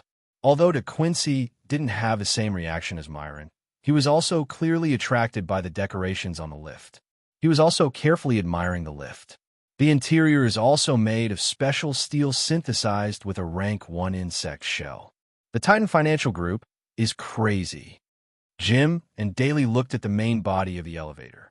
The main body of the elevator was made of the same material as the outer shell of the elevator, which was made of various fancy shapes. The outer shell was made of super strong alloy to ensure the ship's strength. However, it would be a great waste to use the same material for the interior. Using a slightly inferior alloy for the interior wouldn't have any impact on the overall structure of the ship. Of course, this was only their opinion. For Bonner, the heir of the Titan Financial Group, credits were never a problem, and neither were materials. He only needed one thing, and that was to build according to his ideas. Let's go in first, David reminded with a light cough. Myron reluctantly withdrew his gaze and wiped the soles of his shoes on the ground. Only then did he carefully step onto the lift. When they arrived at the cockpit, just as David expected, even Jim and Daly were shocked. Is this a Titan S-600 transport ship? Jim asked suspiciously as he turned to David. Although he had never seen the real Titan S-600 transport spaceship, he had seen the advertisements. Even if the interior of the Titan S-600 transport spaceship was beautified in the advertisements, it was not the slightest bit similar to the cockpit in front of him. Other than the position of the AI pilot butler, the rest of the place looked like a luxurious bedroom. Myron looked at the ground. He recognized that it was an ultra-luxurious brand of floor tiles. Each piece cost nearly 10,000 credits. However, compared to the large bed, the value of the floor tiles was nothing. The logo at the foot of the bed showed a famous brand in the Interstellar Federation, Cromwell. This kind of large furniture would generally not enter the war zone. On one hand, this kind of top-brand furniture was extremely expensive and relatively few people could buy it. On the other hand, there was the problem of transportation. To transport such a large bed from other places in the Interstellar Federation, in addition to the interstellar voyage, it had to go through many blockades. The cost was enough to buy the same product again. David, I want to see other places. After Myron looked around the cockpit, he stared at the door behind the cockpit. 2 hours later, the 5 friends sat on chairs by the swimming pool and had dinner prepared by the AI butler. Where did you buy the program for the AI butler? Myron praised as he ate. After eating the dinner prepared by the AI butler, I feel that the chefs in Parent City make rubbish. He also knew that David would never know where the AI butler's cooking program was purchased. He was just expressing his feelings. It was also David's first time eating on the spaceship. He was also very satisfied with the AI butler's meal. However, he looked at the meat on the plate and was puzzled. Where did the fresh meat come from? Chef, where did the meat come from? David asked the AI butler who was standing by the side and was named Chef. Since the first bite of the delicious dinner, he had changed the name of the AI butler. Such an extraordinary AI butler must have a special name. Master, Chef has 126 types of meat genes. He can use the spaceship's energy to produce 126 different types of meat. The AI butler, Chef, replied. Hearing the AI butler's reply, the five of them could not help but stop eating and stare blankly at Chef. Even David, who did not know much about this world, knew that relying on meat genes to produce meat was only used in the medical field. It was also an extremely expensive medical method. Only a few super medical groups in the Interstellar Federation had this technology. However, this technology was used to produce meat. Chapter 133. The next morning, David woke up in the cockpit of the Titan S-600 spaceship. His friends had all slept with him in the spaceship yesterday. The space in the cockpit was enough for him to practice the 18 forms of physical skills. When he finished practicing, his friends had also woken up. David, we're going back. You have to pack up and prepare to head to Nan City today. We won't disturb you any longer. Jim said with a smile. That's too extravagant. They even used the Cromwell as a guest room. David, are you the illegitimate child of the Titan Financial Group? They even gave you such a spaceship. Myron said with dark circles under his eyes. It was obvious that he didn't sleep well last night. It wasn't that the Cromwell bed wasn't comfortable enough, but that he had slept too late. A standalone swimming pool was extremely extravagant even on a monolith star, let alone on a spaceship. The monolith star was short of water. Due to the fear that excessive use of water in the air would affect the harsh environment of the monolith star, direct condensation and other methods to obtain water from the atmosphere were prohibited by law. All the water was mined by the government. The monolith star's underground water had a lot of impurities and couldn't be used. Only after the underground water was purified by the factory would it be provided to the residents according to their daily needs. Unless it was a public swimming pool, it was very difficult for a private individual to own a swimming pool on the monolith star. At least the rich second generations in Parent City wouldn't dare to do so. Going beyond the law required capital. You should say that to my father. David glared at Myron. I'm just saying, wait for me in Nan City. I'll be there in a month at most. We'll go to the concert together. Myron said with a grin. David didn't stay idle after sending his friends off. He returned to his residence and prepared to leave at noon. In the morning, he had an appointment with General Manager Lucian of Leeson Security Company. He asked him to take apart the medium-sized server so that he could bring it to Nan City. The medium-sized server could help him practice his sniping skills. It was a must to bring it with him. When David returned to his house, it was only 7 o'clock. General Manager Lucian was already waiting at the door with 10 staff members. After dismantling the medium-sized server and transporting it onto the spaceship, General Manager Lucian also gave David the service number of the medium-sized server in Nan City so that David could find the relevant technical personnel to reinstall the medium-sized server when he arrived at Nan City. David arrived at the legal department of the government. This was his first time here. He still received a lot of attention. After the previous publicity, no one in Parent City didn't know David. Until David stood at the door of Hans's office. Every staff member took the initiative to greet David. David, have a seat. Hans was communicating with someone. When he saw David walk in, he pointed to the chair beside him. David sat down. Soon, a young man in a police uniform came over to give him some water. David, you've been independent since you were young. I just didn't expect you to reach this step so quickly. After Hans ended the call, he walked out of his desk and sat in the chair beside David. He looked at David with a smile. Father, David wanted to say something, but he didn't know how to start. There were many things that he couldn't explain. Actually, I've always wanted you to be an ordinary person and live a peaceful life like an ordinary person. That's why I didn't provide you with many resources. However, your persistence changed my mind. You should walk the path you want. Hans said softly. In fact, if Hans wanted, he could let David accept the training conditions like Myron. Before the college entrance examination, he could take 2 bottles of strengthening potions to improve his grades and meet the requirements for entering Kaji. However, he didn't want his child to be like him and lose a stable life after becoming a Kaji. David's insistence on applying for Na and university made him buy the first strengthening potion for David. Then, David's various performances made Hans use his connections to invite Garen to teach David. Perhaps it was because of Hans's thinking that David didn't take any strengthening potions until he became a Kaji. It made David become a Kaji with very few talents among Kaji. You became a Kaji and also have a sniping talent. I'm very proud. Back then, it was because of my sniping talent that I received this Nation Knight medal. I don't have anything to give you. This time, when you go non-city, I'll give you some information that I've organized. Hans said with a gratified smile. He took out a chip from his pocket and gave it to David. Keep this chip well. It contains all the combat perspective videos I've participated in, including my post-battle summary. Hans saw the doubt in David's eyes and explained with a smile. David held the chip in his hand. He felt the weight of the chip. This was a kind of inheritance, the most important inheritance in Hans' life. This inheritance might be more precious than the Nation Knight title in Hans' eyes. Father, David felt speechless for the first time. He was touched by the strong fatherly love. I prepared a house for you in non-city. However, the price of the house, there's only a 20-story suite. Hans said as he patted David's shoulder. Father, that's good enough. Actually, you don't have to prepare it for me. I have my own money, David said softly. I know you have your own ideas.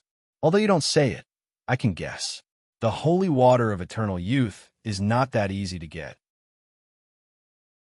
5 bottles of holy water of eternal youth is enough to drive people crazy. If you need help, you must tell me. Although my body is not good, I still have connections. Hans said in a deep voice as he looked at David. Father, it's really no trouble, David said stubbornly. From Trainer Jeremy to Officer Kush, David saw the horror of this organization. Even a small city like Parent City could legally send strong people at any time. As for the holy water of eternal youth, as long as he saw Hansa's ruddy face, David felt that everything was worth it. Forget it. Let's not talk about this first, Hans said as he shook his head helplessly. Then he said, you have to think about your choice when you go over to your Uncle Garen's side this time. Father, what should I choose from Uncle Garen's side? David asked, puzzled. Your Uncle Garen has his own forces. You can choose to join him and become a member of his faction. Or you can choose your future direction after you graduate from university. You've grown so fast that even Garen didn't expect it. Originally, he planned to mention this to you after you go to Na and City and become a Kaji. Garen wants to accept you as his disciple. He told me about this after he left last time. However, the situation on his side is a bit special. You have to be at least a Kaji to become his disciple. If you choose to become his disciple this time, then you will automatically become a member of Garen's faction and share the honor and disgrace of his faction. Hans didn't try to persuade David. He didn't want his thoughts to affect David. David's learning speed surprised Garen. In fact, he wanted to directly accept David as his disciple last time. If he let go of such a genius, other forces would immediately intervene. However, because he was busy with work, he needed to go back to deal with it. Plus, his disciple must at least be a Kaji, so this matter was delayed. Father, I will think about it carefully, David nodded and said. David didn't make a decision immediately. Garen had done him a great favor and was also his first real body arts teacher. He was very inclined to become Garen's disciple, but he needed to understand the specific situation. This was related to his future. Kaji isn't the end. There's still a path to becoming stronger. Don't slack off on your training just because you've become a Kaji. Hans warned. What's after Kaji? David's eyes lit up, and he hurriedly asked. You'll know when you reach the peak of Kaji. Hans obviously didn't want to say. He didn't want David to have the idea of biting off more than he could chew. Among all of Hans's comrades, Garen was the only one who had reached that level. Although some of the other comrades had reached higher positions, their individual strength was inferior to Garen's. Chapter 134. David then headed to the barracks to bid farewell to First Lieutenant Elmer and First Lieutenant Eaton. He then returned to his house and made a copy of the AI butler Emma's AI system. Of course, this was against the law. Every AI butler's program existed independently and was not allowed to be duplicated. David wasn't trying to save credits. It wasn't like he didn't have enough credits to buy a new AI butler. It was just that the AI butler Emma was already familiar with his habits, or rather, he was already familiar with the existence of the AI butler Emma.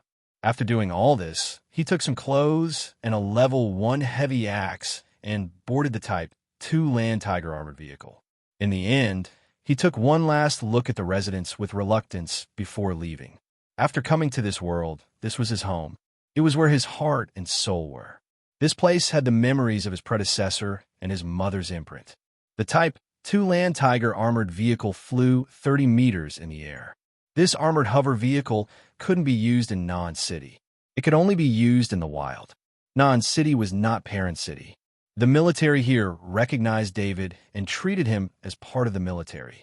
After arriving at Non-City, David was in a completely unfamiliar environment. Although the Type 2 Land Tiger armored vehicle was completely legal, it didn't have the right to use it in Non-City. However, as long as it stayed in the Titan S-600 transport spaceship, no one would inspect it. According to the laws of the Interstellar Federation, the interior of a spaceship was considered private property, unless there was solid evidence. Even the police couldn't enter to search. Moreover, this was a spaceship gifted by the Titan Financial Group. With the Titan Financial Group's power on Monolith, there wouldn't be any trouble. Captain, our destination is Non-City. Take off. David ordered the AI butler he named Captain.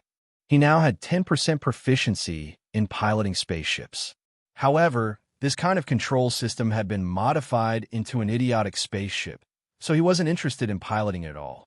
He would rather control the beacon through the shadow attendant than pilot this brainless spaceship. After the modification of the Titan S-600 transport spaceship, it was just like the automatic cars in his previous life. Real professional racers would only use manual cars to race. This was the same reason why David did not want to drive the Titan S-600 transport spaceship. Parent City Space Station, Rock T-000-111 requesting to take off. The AI butler captain requested in a robotic voice. Monolith T-000-111 was just like the license plates in his previous life. The only difference was that the license plates here did not need to be hung. Instead, they had electronic identification signals. However, since the Monolith star was in a war zone, a spaceship of this size would need to apply for permission every time it took off. If it took off without permission, it would be destroyed by anti-aircraft fire. Rock T-000-111, request for permission to take off. I wish you a safe journey. The terminal replied quickly. David shook his head. When he had received the spaceship, he had discovered the uniqueness of the spaceship's serial number. Monolith represented the Monolith star, represented the transport type, and the number behind it was the serial number of the spaceship. Only the rich would have such considerations. The spaceship rose into the sky in a straight line, but did not change the direction of the spaceship. Instead, it maintained a level altitude. This was not the way an ordinary spaceship would fly. It was an ability that only a luxurious cruise ship would have.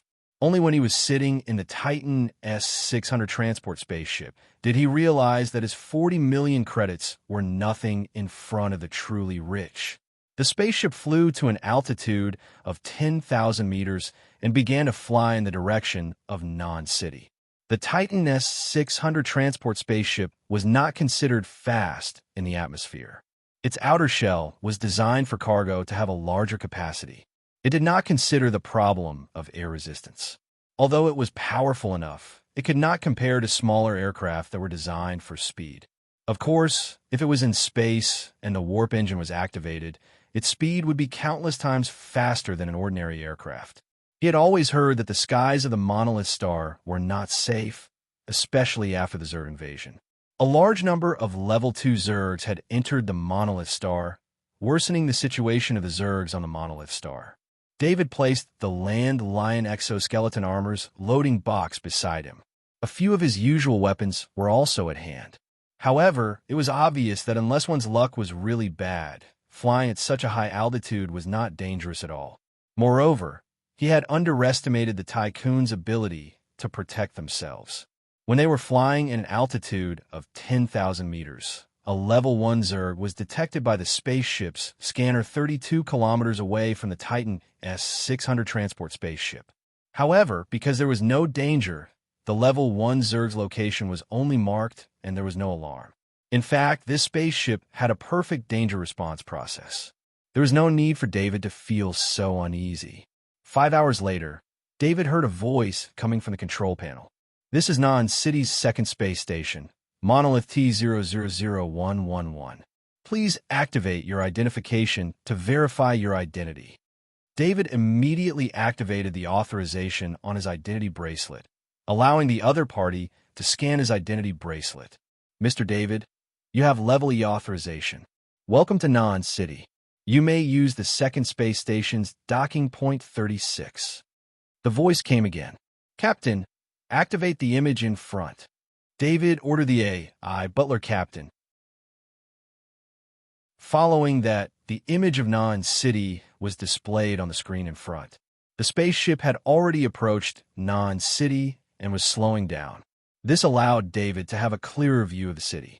An indescribably huge, transparent energy shield covered the gray ground. The reason why it was indescribably huge was because David was looking down at the energy shield from the air. The screen could only show a portion of the energy shield. The afternoon sun shone on the huge, transparent energy shield, reflecting a dazzling light. When the Titan S-600 transport spaceship approached the energy shield in front automatically opened up a passage that could allow the Titan S-600 transport spaceship to enter. Under the control of the AI butler captain, the spaceship entered the energy shield. At this time, the Titan S-600 transport spaceship had already descended to an altitude of 500 meters. After entering the energy shield, David saw a field of green below him. This was the legendary 100-kilometer green ecological environment outside of Nan City. There were forests, green grasslands, and lakes dotted among them. All of these gave him the illusion that this was not the monolith star. It had been more than 2 months since he came to this world. This was the first time he saw so much green. He was used to a green environment in his previous life. Now that he saw the scenery below, he could not help but have the urge to go down and enjoy it. However, David knew that he should first settle down. There would be plenty of opportunities to come out and play in the future. He also understood the reason for the existence of this 100-kilometer green ecological environment around Nan City. That was an extremely huge energy shield that kept the harsh climate of the monolith star outside. It was unimaginable how Nan City supported such a huge energy shield. Although Parent City also had an energy shield, it would only activate the energy shield in an emergency. Usually, the energy shield was always closed because the energy consumption of the energy shield was too shocking. Not to mention the energy consumption of such a huge energy shield, just the maintenance of this green ecological environment was unimaginable work. Technically, there was no problem with this kind of green ecological environment in theory. For example, in the basement of David's home in Parent City, there was a perfect automatic green ecological system. His spaceship also had a better set of green ecological systems. However, those were all green ecological systems. Nan City had a 100-kilometer green ecological environmental belt surrounding the huge Nan City. David sighed while watching the scenery. The spaceship entered automatic guidance mode. The spaceship automatically moved towards the designated second space station according to the guidance of the ground control station. David also saw Naan City at this time. He entered Naan City from the west side. In the sky above Naan City, many large and small spaceships were flying in an orderly manner according to the designated route. Judging from the number of spaceships, Naan City was very different from all the cities David had seen before. There were too many spaceships here. Looking at the sky, he felt for the first time that he was in the interstellar era. Chapter 135. There are many tall buildings in Naan City. This was very different from most of the monolith cities that David had heard of. In an environment like the Monolith Star, it would be a disaster if the high-rise buildings were invaded by the Zerg. Needless to say, the flying Zerg were even scarier than the Zerg on the ground. They loved to attack targets at high altitudes. Naan City was different. Everything here was protected by an energy shield, so the buildings here did not have to consider the Zerg. Of course, the buildings here were not particularly tall. David could vaguely see 4 particularly tall buildings. None of the other buildings could compare to them. David, welcome to Naan City.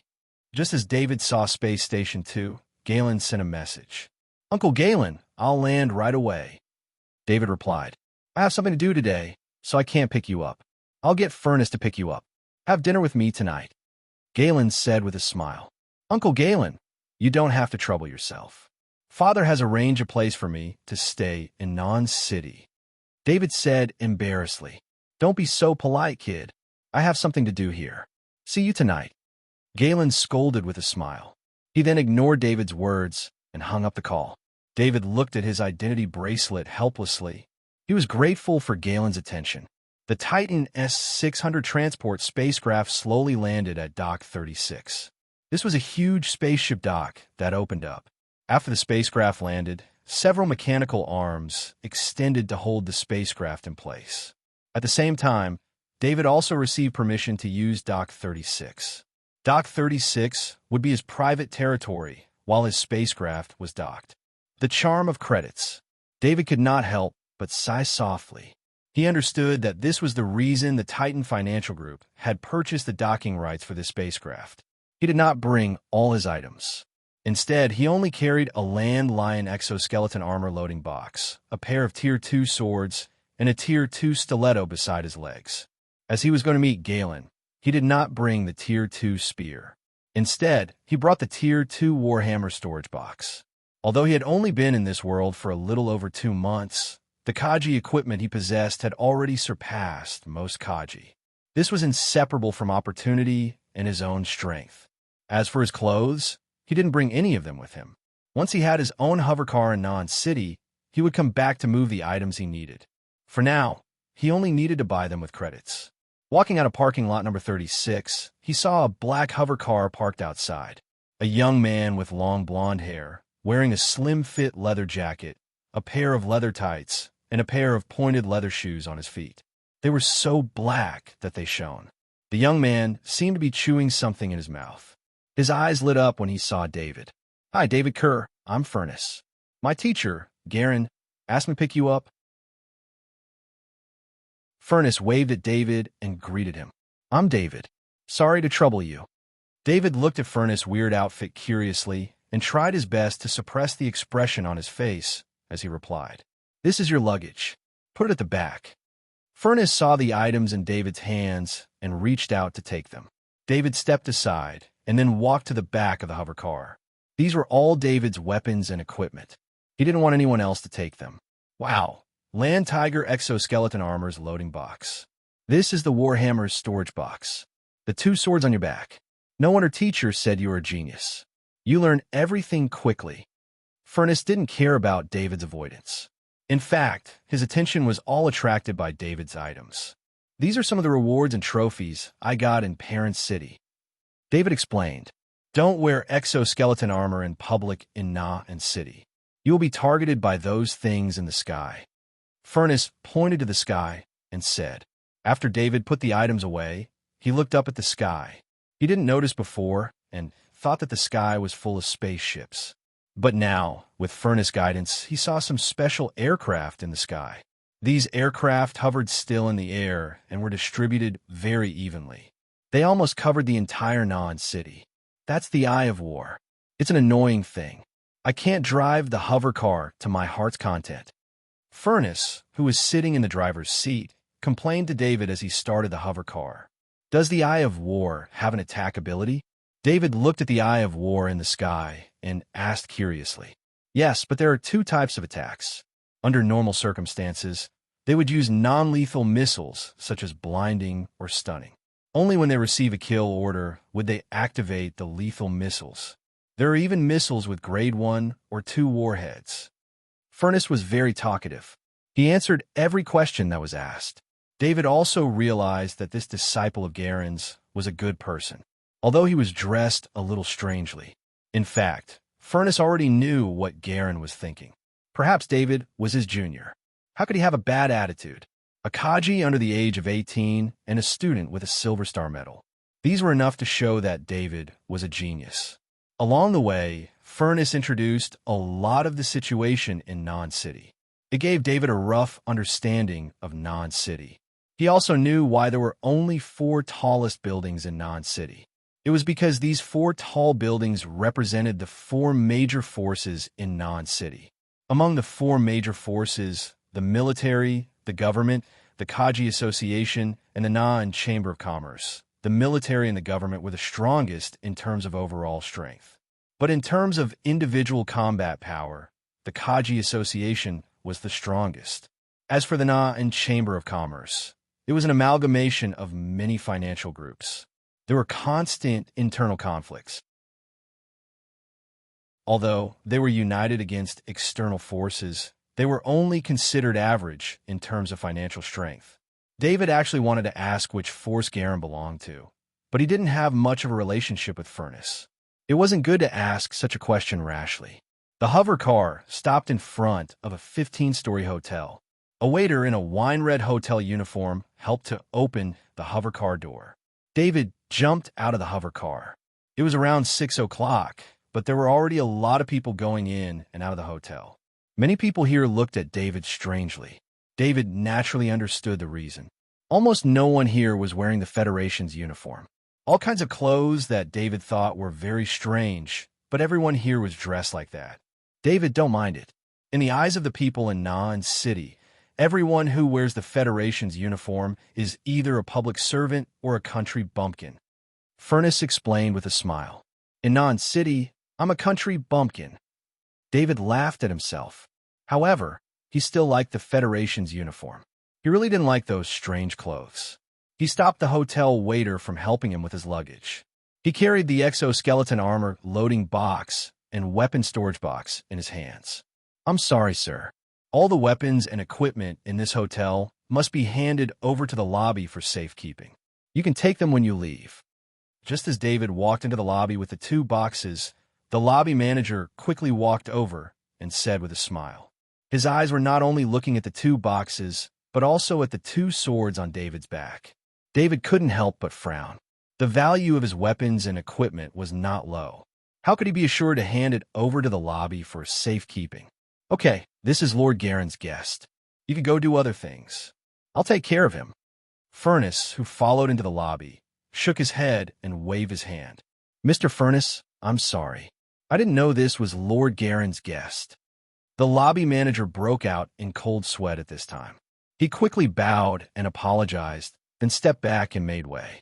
David, you should change to an inconspicuous set of loading boxes and storage boxes in the future.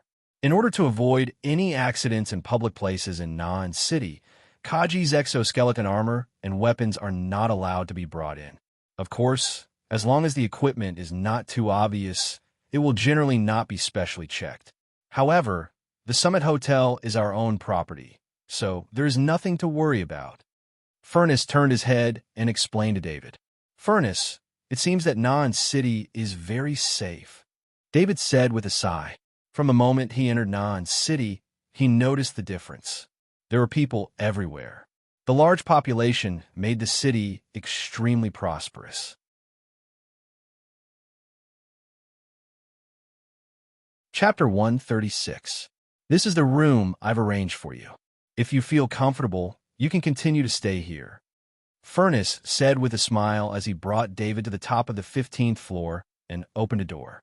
David carried the box into the room. After Myron taught him about luxury goods, he could roughly tell how luxurious this room was. After entering the door, he arrived at the living room. The living room was very large, about 100 square meters. There was a wine cabinet beside the living room, filled with unknown wines. The sofa was made of white beast fur. David's knowledge of the beasts in this world was limited, so he could not tell what kind of beast it was. At least in the war zone, almost all the beasts were extinct. With the Zergs, no barbaric creatures could survive. It was the same on the Boulder Star. Other than the zoo and a few other places, no real beasts could be seen. Therefore, sofas made of beast fur were even rarer. At the same time, the white color looked clean, especially in this kind of hotel. One would feel relieved to see pure white. On the wall opposite the sofa, there was a display screen that was playing a program. David used to have a TV at home, but he rarely watched it. His daily practice schedule was very full, so he did not have time to waste. David put the things down. Let's go to the restaurant. It's about time. The teacher should be here soon. Furnace reminded him. David looked at the ID bracelet on his wrist. It showed that the security system of this room belonged to him. In addition, this was Garen's property, so there should be no problem with security. He put down the box in his hand. Wait. Furnace suddenly stopped David and said embarrassedly, "The teacher just sent a message. He wants you to bring your equipment over." No problem. David picked up the two boxes again with a smile on his face. When he first came to this city, although it was very safe, he had experienced several attacks when he first came to this world. The Zerg invasion made him feel extremely insecure. Only powerful equipment could make him feel safe. This was also the reason why he always brought his equipment with him wherever he went. Uncle Garen. Under the lead of Furnace, David came to a private room on the second floor of the Summit Hotel. When he saw Garen chatting with a middle-aged man, he hurriedly stepped forward and greeted him. Behind a middle-aged man stood two burly young men with extremely sharp gazes. Galen stood up and came to David. He patted David's shoulder and said with a smile, "You're here. Stay here first. Hans is too stingy. Don't go to the house he prepared for you. It doesn't even have a place to practice. Living there will only delay your growth." "Uncle Galen, I want to buy a house with a gym in Non-City. I have credits." David didn't want to stay in the hotel. He practiced too many things, and he also had many secrets. It was very inconvenient to stay here. Of course, just as Galen said, the house that Hans prepared for David was not a problem for him to live in temporarily, but it was indeed not suitable for him to live in for a long time. Hans probably knew about David's temper. When he bought the property in Non-City, he used his own funds and did not use the funds from the Chester Hotel, because the funds there belonged to Bertha and little Edie. Therefore, the only thing that could be bought in Non-City was an ordinary high-rise house. Of course, if David was an ordinary child, such a house would be considered luxurious. However, David was now Kaji, and he needed a place to practice that was big and sturdy enough. "I understand what you mean. How about this? I have a small villa in the east of the city. You can stay there." Galen nodded and said. When he saw that David was about to speak, he stared and said, "Don't refuse." David, who had sharp senses, felt only concern from Galen and no benefits. He also understood that even if he was a genius to the powerful Galen, it was only a hope for the future. It was of no practical help to him at present. When they first met, Galen's attitude towards David was the same as how he treated his own nephew. This was a feeling that was transferred from Hans, but it was also the most sincere feeling. "Yes, Uncle Galen." David nodded and replied, "There are a few hover cars in that small villa. You have enough authority, so you can use them as you wish." Galen thought and said, "Uncle Galen, I want to be your disciple." David said solemnly. His words silenced the room. Furnace, who already knew Galen's intention, had a smile in his eyes. However, the middle-aged man beside him and the two young men behind him were a little stunned. There were countless people in Non-City who wanted to be Galen's disciple. It could be said that as long as Galen said the word, there would be countless young Kaji coming to apply. The two young men soon looked like they were watching a good show. They were ready to see how David would end this. Kid, I've been your teacher since the first day I taught you. However, since you've officially asked, then we'll find a time to hold a ceremony. Galen rubbed David's head and said with a smile. His voice was filled with joy.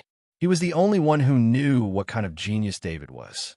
Kaji's strength talent, sniper talent, and super learning ability.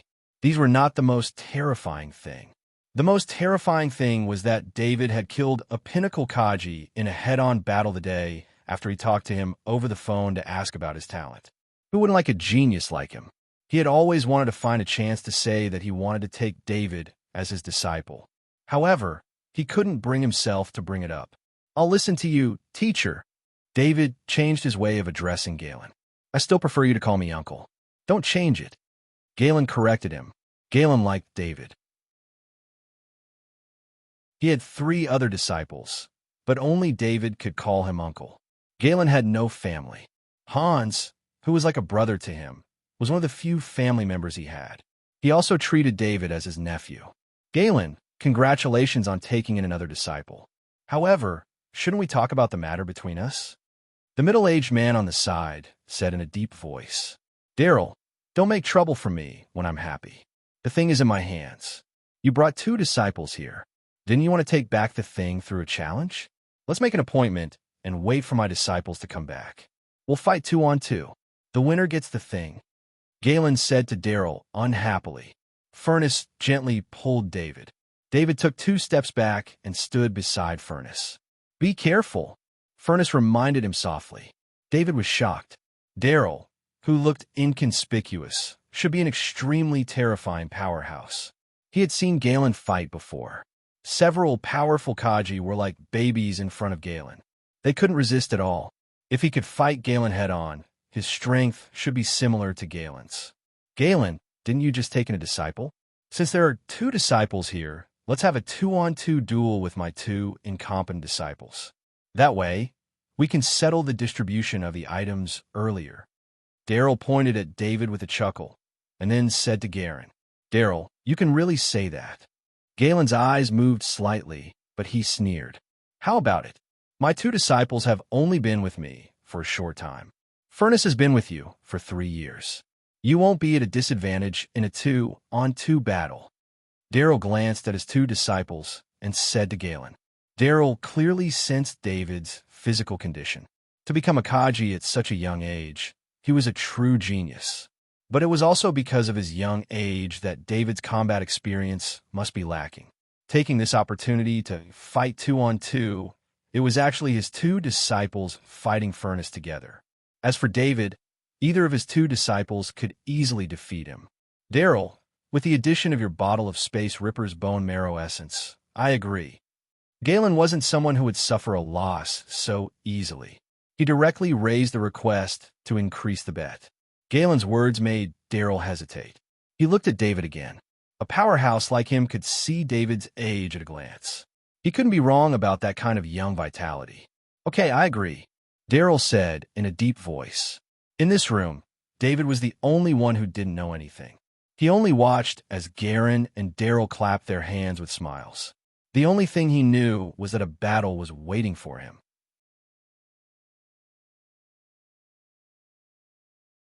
Chapter 137.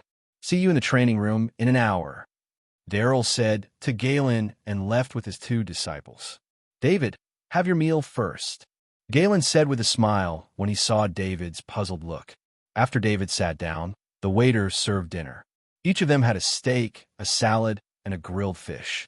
David was most curious about the grilled fish. He had never seen fish since he came to this world. There was very little water in the Boulder Star, so there was no way for fish to survive. The fresh food made him focus on the food, and he forgot about the upcoming battle. David, you can't find the steak and grilled fish in Parent City. The steak comes from real high-quality beef, and the grilled fish is also specially farmed, Galen said with a smile as he watched David eat. Galen didn't care about the battle just now. He introduced the dishes for dinner to David like an ordinary elder. Half an hour had passed by the time they finished their meal. David, I asked you to bring your weapons and equipment here to see what you've achieved during this period. I didn't think that trouble would come to you. However, since you become my disciple, you can't avoid these troubles. Galen said helplessly as he patted David's shoulder. Uncle Galen, I will win. David didn't say much, but said with certainty. I believe that. You're not simple in Parent City. You killed a Pete Kaji in a head-on battle. Even I was shocked when I saw the result. Galen said with a laugh. I was lucky in that battle. David said with lingering fear. No one knew how dangerous that battle was. Kush was far more powerful than a Pete Kaji. He had so many secret techniques and so many trump cards. If David wasn't lucky, he would have died in Kush's hands. You will only grow after experiencing a battle of life and death. But a victory is a victory. There is no such thing as luck. Confidence is very important. Galen said in a deep voice. I understand. David nodded. If there's anything you don't understand, just ask Furnace. I'm going to make some arrangements for the duel. Garen smiled as he made the arrangements, and then left first. David, we're from the same sect from now on. If there's anything you don't understand, you can ask me. Furnace waited for Galen to leave before he recovered, and said amiably, Furnace, who is that Daryl? Is it very powerful? David didn't stand on ceremony and immediately asked, I'll have to start from my teacher's identity. You know about the 4 major forces in the city, right? The government, the military, the Kaji Association, and the non-Chamber of Commerce. These forces all have powerful forces behind them, which is an existence that surpasses Kaji. They are known as the Transcendent. When Furnace mentioned the Transcendent, his face was filled with envy and respect. David had heard of the Transcendent before. It was the name that the mercenary called out before he died when Galen killed him. Now that he heard Furnace say that the Transcendent was stronger than Kaji and was an existence that surpassed Kaji, he was very curious about the Transcendent. The Transcendent no longer uses ordinary exoskeleton armor. Instead, it uses special armor that is far more close-fitting and powerful than ordinary exoskeleton armor. Of course, I've only heard about the Transcendent. If you want to know more, it's best to ask my teacher. Furnace continued to explain. David also thought of the armor that covered Galen's arm during the battle that day. That was probably the Transcendent armor. The 4 major forces in Non-City all have the existence of the Transcendent behind them. The Transcendent is also the strongest guardian on this planet. My teacher is a Transcendent belonging to the government and is a consultant to the government of Non-City. Daryl is the Transcendent of the Kaji Association. Furnace said again, How many Transcendent are there in Non-City? David asked curiously. There are 6 Transcendent in Non-City. All the Transcendent of the Monolith Star are in Non-City. There are 2 in the military. The only government Transcendent is my teacher, 2 in the Kaji Association, and 1 in the non-Chamber of Commerce, Furnace replied. David couldn't help but click his tongue. The population of the Monolith Star was quite large. Although it couldn't compare to the 10 billion people of a peaceful planet, it still had a population of more than 2 billion. Out of so many people, only 6 Transcendent had appeared. It was obvious how rare a Transcendent was. It's not easy to become a Transcendent. Every Transcendent has to go through a test of life and death. However, of course, there are more than 6 Transcendent on the Monolith Star. It's just that in the end, only 6 remain on the Monolith Star. After becoming a Transcendent, one will definitely receive invitations from various forces. It's very difficult for us to keep a Transcendent on a Monolith Star. Furnace said with a bitter smile. David understood this point. He was a talented student, yet he had received a large investment from the Titan Financial Group. This was only because he had potential. For a true powerhouse, the investments of these financial groups were bound to be even more astonishing. It wasn't easy to not be attracted. Although David hadn't been in this world for long, he deeply understood the hardships of the Monolith Star. This was under the premise that his own conditions were not bad. When he thought about how he saw the green forest, as if he saw heaven, he could imagine the terrible environment of the Monolith Star. With the harsh environment of the Monolith Star, it really wasn't easy to keep a powerhouse here. Then what's the reason for the bet between Uncle Garen and Daryl? David asked again. In the future, when you address a transcendent in public, you have to add more honorifics. You have to address him as Transcendent Daryl. Furnace corrected David. Then he continued to answer. It said that when Teacher and Transcendent Daryl went to eliminate the Zergs, they encountered a Class 3 Zerg, the Space Ripper. In the end, Teacher killed the Space Ripper and obtained its core. The Zerg core, especially the Space Ripper's core, is extremely precious. Why did Transcendent Daryl fight for Teacher's spoils of war? David asked curiously. That's because Daryl Transcendent also participated in the attack on the Space Ripper, so Transcendent Daryl chased after us. Furnace replied with a smile. Then he continued, the Transcendent world has its own rules. Transcendent world generally doesn't fight with each other. If there's a conflict of interest, then it can be resolved through a competition between disciples. Of course, the person who proposed this competition also has to pay a price. This time, because of you, Transcendent Daryl paid a little more. What's the use of the Zerg core that Transcendent fought for? David asked like a curious baby. The Zerg core can only be produced in the bodies of level 3 Zergs and above, and the probability of a level 3 Zerg producing a Zerg core is very small. This time, the Space Ripper produced a Zerg core, which is definitely a great luck. As for the function of the Arachnid core, it depends on the Arachnid race that produced it. The Arachnid core has different effects according to different Arachnids. Generally, it has a corresponding ability and can be activated in a specific way. That's all I know. Furnace explained patiently. It's getting late. Let's go quickly. Furnace looked at the time. He didn't expect that a long time had passed after talking for a while, so he quickly called out.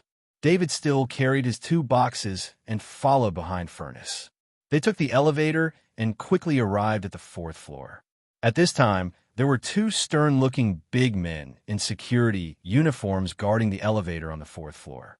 When they saw Furnace, they immediately saluted. Furnace waved his hand and led David inside. This place has been sealed off.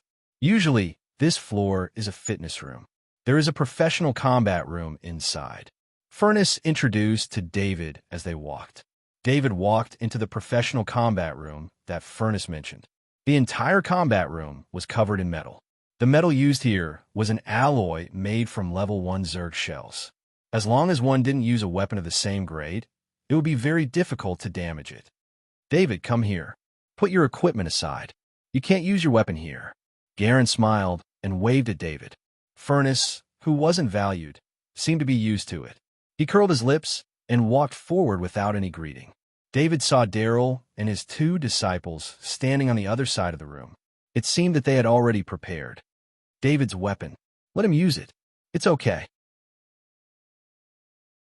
Daryl said generously. David's weapon is a level 2 weapon. Are you really going to let him use it? Garen looked at Daryl and asked with a faint smile. Garen, you are too good to your disciple. He hasn't even officially joined the sect, and you are already giving him a level 2 weapon. Daryl was stunned for a moment, then shook his head and said,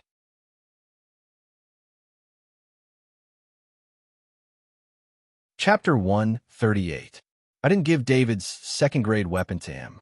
It's a trophy from the enemy. He killed himself. Galen smiled and said to Daryl, Galen, let's start according to the rules. Daryl lost interest in chatting and said in a deep voice.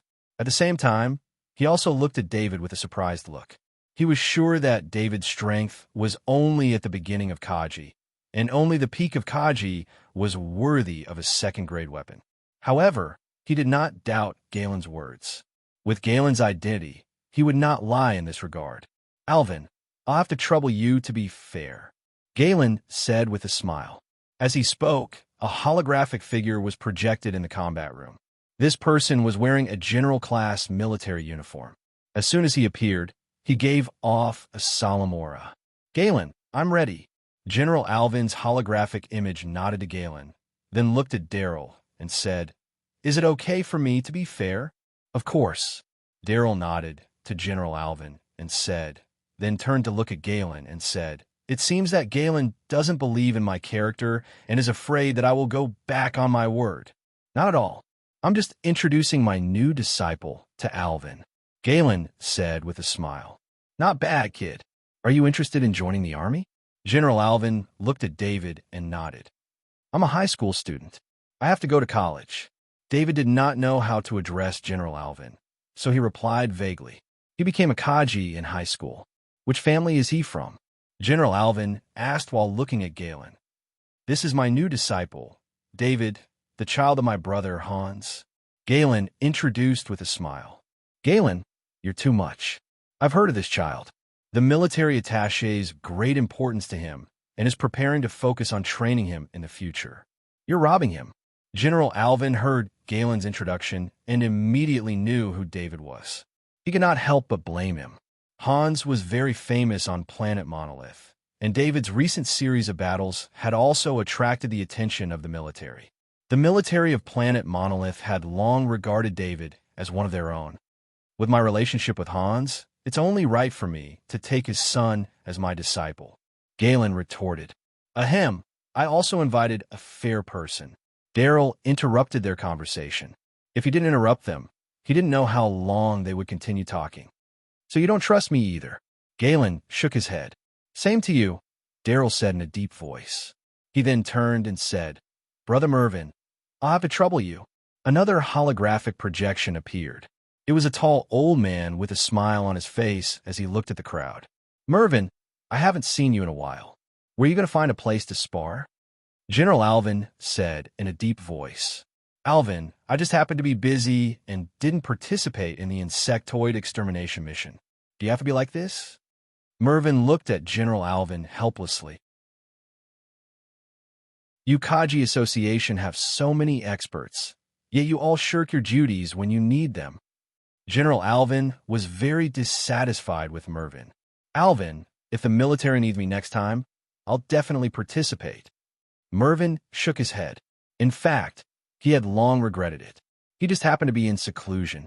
He didn't get any benefits from the insectoid invasion. And because he didn't accept the military's recruitment, he was dissatisfied with the military. Looking at the other Transcendent, as long as they participated in the insectoid invasion, they more or less got some spoils of war. That's what you said. General Alvin nodded with satisfaction. That was what he wanted. Today, Daryl and I will settle the dispute over the ownership of the Spatial Ripper's core. Daryl will take out a bottle of Spatial Ripper's bone marrow essence as the wager. My disciples, Furnace and David, will fight against Daryl's disciples, Arlo and Jeffrey. I ask the two Transcendent to be fair. Galen said very formally. I, Alvin, agree to be fair. I, Mervyn, agree to be fair. The two Transcendent said in a deep voice. Furnace, you go first. Galen pointed at Furnace and said. Furnace took a practice warhammer from the weapon rack and walked to the center of the field. At this time, Arlo also walked into the field with a heavy axe. The two sides stood 5 meters apart. Galen and Daryl stood 10 meters apart. At this distance, even if there was danger, they could stop it in time. Kill! Furnace shouted first. His muscles bulged, and his clothes were pushed up. The warhammer in his hand struck toward Arlo in an arc. When the warhammer struck, there was a clear sound of air hissing in the air. With just this strike, David could see that Furnace also learned the Storm Warhammer technique. He had reached the peak of the proficient level and was almost at the proficient level. Furnace was at most 23 or 24 years old. To be able to master the warhammer at this age, one could imagine how talented Furnace was. The Storm Warhammer technique was much more difficult than the basic Warhammer technique. To master this technique was much more difficult than the basic Warhammer technique. David could not help but marvel at Furnace's talent. David knew himself. If it were not for the knowledge ball that the shadow attendant had absorbed souls, he would not be able to reach the peak of the proficient level even if he practiced the Warhammer for a lifetime. Of course, now that his spirit had exceeded 5 points, his learning ability had reached an amazing level. He did not need the help of the knowledge ball at all. He was confident that he would not be worse than any genius in learning. Unexpectedly, Arlo's mastery of the heavy axe was not lower than Furnace. He also had a special heavy axe technique, which allowed his heavy axe to be faster than Furnace's warhammer every time he swung it. With a loud bang, the the weapons of the two sides collided. The two retreated at the same time, then rushed forward and collided again. David could see clearly that because Arlo's speed was faster, the advantage was tilting towards him. Originally, if Furnace had maintained the Storm Warhammer technique, even if his speed was inferior, he would not have been defeated quickly. Although his opponent was fast, he did not have a decisive advantage. If the two sides continued to fight like this, it was most likely that they would compete in physical strength. The outcome would be difficult to predict. However, there were 4 Transcendent present. Although 2 of them were holographic projections, this still gave Furnace a lot of pressure. Therefore, he felt that he was slower than his opponent in the battle. Due to psychological reasons, this speed was magnified by him. He was eager to change. He lost. Galen shook his head and said in his heart, not only him, but all the Transcendent present had very good eyesight. How could they not see that Furnace was too inexperienced and had made the wrong choice? Furnace increased the strength of the Warhammer and forcibly increased the speed of the Warhammer. This made his Warhammer beyond his control.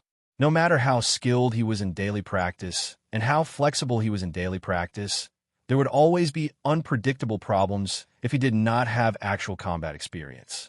On the other hand, Arlo, who was on the opposite side, was obviously very experienced in combat. After Furnace showed a flaw, he immediately put pressure on the flaw. It was not without reason that Daryl was able to bring these 2 disciples here. Although these 2 disciples were young, they had taken a lot of missions in the Kaji Association all year round. It was their excellent performance that made Daryl want to take them as his disciples. After being trained by Daryl, their combat ability had greatly improved. In addition to their rich combat experience, this was why Daryl dared to challenge them. The Kaji Association was the easiest place to find geniuses. Other than the Kaji who were trained by the military and financial groups, most Kaji would choose to join the Kaji Association after applying to the Kaji Association to become a Kaji in order to complete the missions of the Kaji Association in exchange for the corresponding knowledge and resources. It was also because of this unique condition that the Kaji Association had a large number of Kaji. Of course, these Kaji were not the fighters of the Kaji Association and could not be summoned at any time. However, the Kaji Association could use the method of issuing missions to indirectly command the Kaji to serve the Kaji Association. Furnace has lost, Garen immediately announced after Arlo launched a series of attacks. Teacher, Furnace lowered his head and said softly, raise your head and go back to summarize. You two have similar combat strength. Why did you lose? Galen said in a deep voice as he patted Furnace heavily.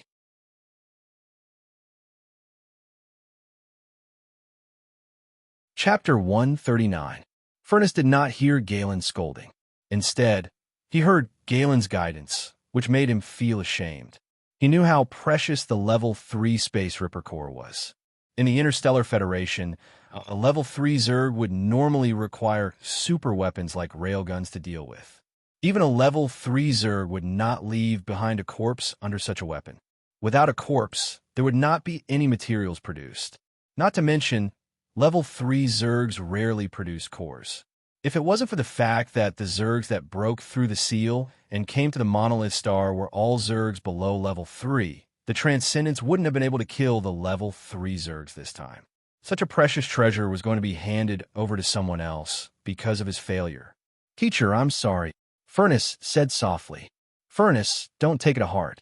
As long as you find the reason for your failure, everything will be worth it, Galen said in a deep voice. Then, he looked at David. It was David's turn to fight. David, don't be nervous. I'm just letting you show off your skills. Don't worry about winning or losing, he said to David with a smile. Uncle Galen, I will win, David said with absolute confidence in his eyes. Arlo was indeed very strong. His mastery of the heavy axe was almost the same as David's mastery of the Warhammer. However, David could tell that Arlo was not the talented Kaji. David did not choose any other weapon to fight against Arlo. He took the Warhammer from Furnace and saw the worried look in Furnace's eyes. David gave Furnace a reassuring look and walked to the center of the arena with the Warhammer. He did the same starting position as Furnace, showing that he was using the storm hammer technique passed down by Galen. Arlo was not careless because of David's young age. As an experienced Kaji, he would go all out against any opponent. He would never underestimate any opponent. He had seen too many instances of Kaji putting himself in danger because of a moment of underestimation. David shouted and attacked Arlo first. His actions were exactly the same as Furnace. He swung his hammer in an arc and attacked Arlo. Arlo's eyes flashed with surprise. He did not understand why his opponent was doing this, but he still chose the most suitable way to fight and went up to meet his opponent. David's Warhammer mastery has increased again. A smile appeared on Galen's face. He was proud that his brother Hans had such a son and that he had such a disciple. Garen, congratulations, General Alvin said to Garen with a smile. Even Mervyn looked at him enviously. Darrow was also surprised. David was 4 or 5 years younger than the younger generation here, but his mastery of the Warhammer was not bad at all. The expressions of the transcendent outside the field did not affect the two in the field. With a boom, the two heavy weapons collided.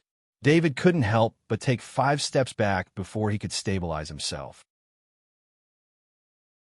Arlo, who was opposite him, was shocked, and his eyes were filled with shock. Originally, with David's strength, Arlo did not need to take a step back to eliminate the attack from David's Warhammer. However, David's vibration talent caused Arlo's muscles and bones to be destroyed.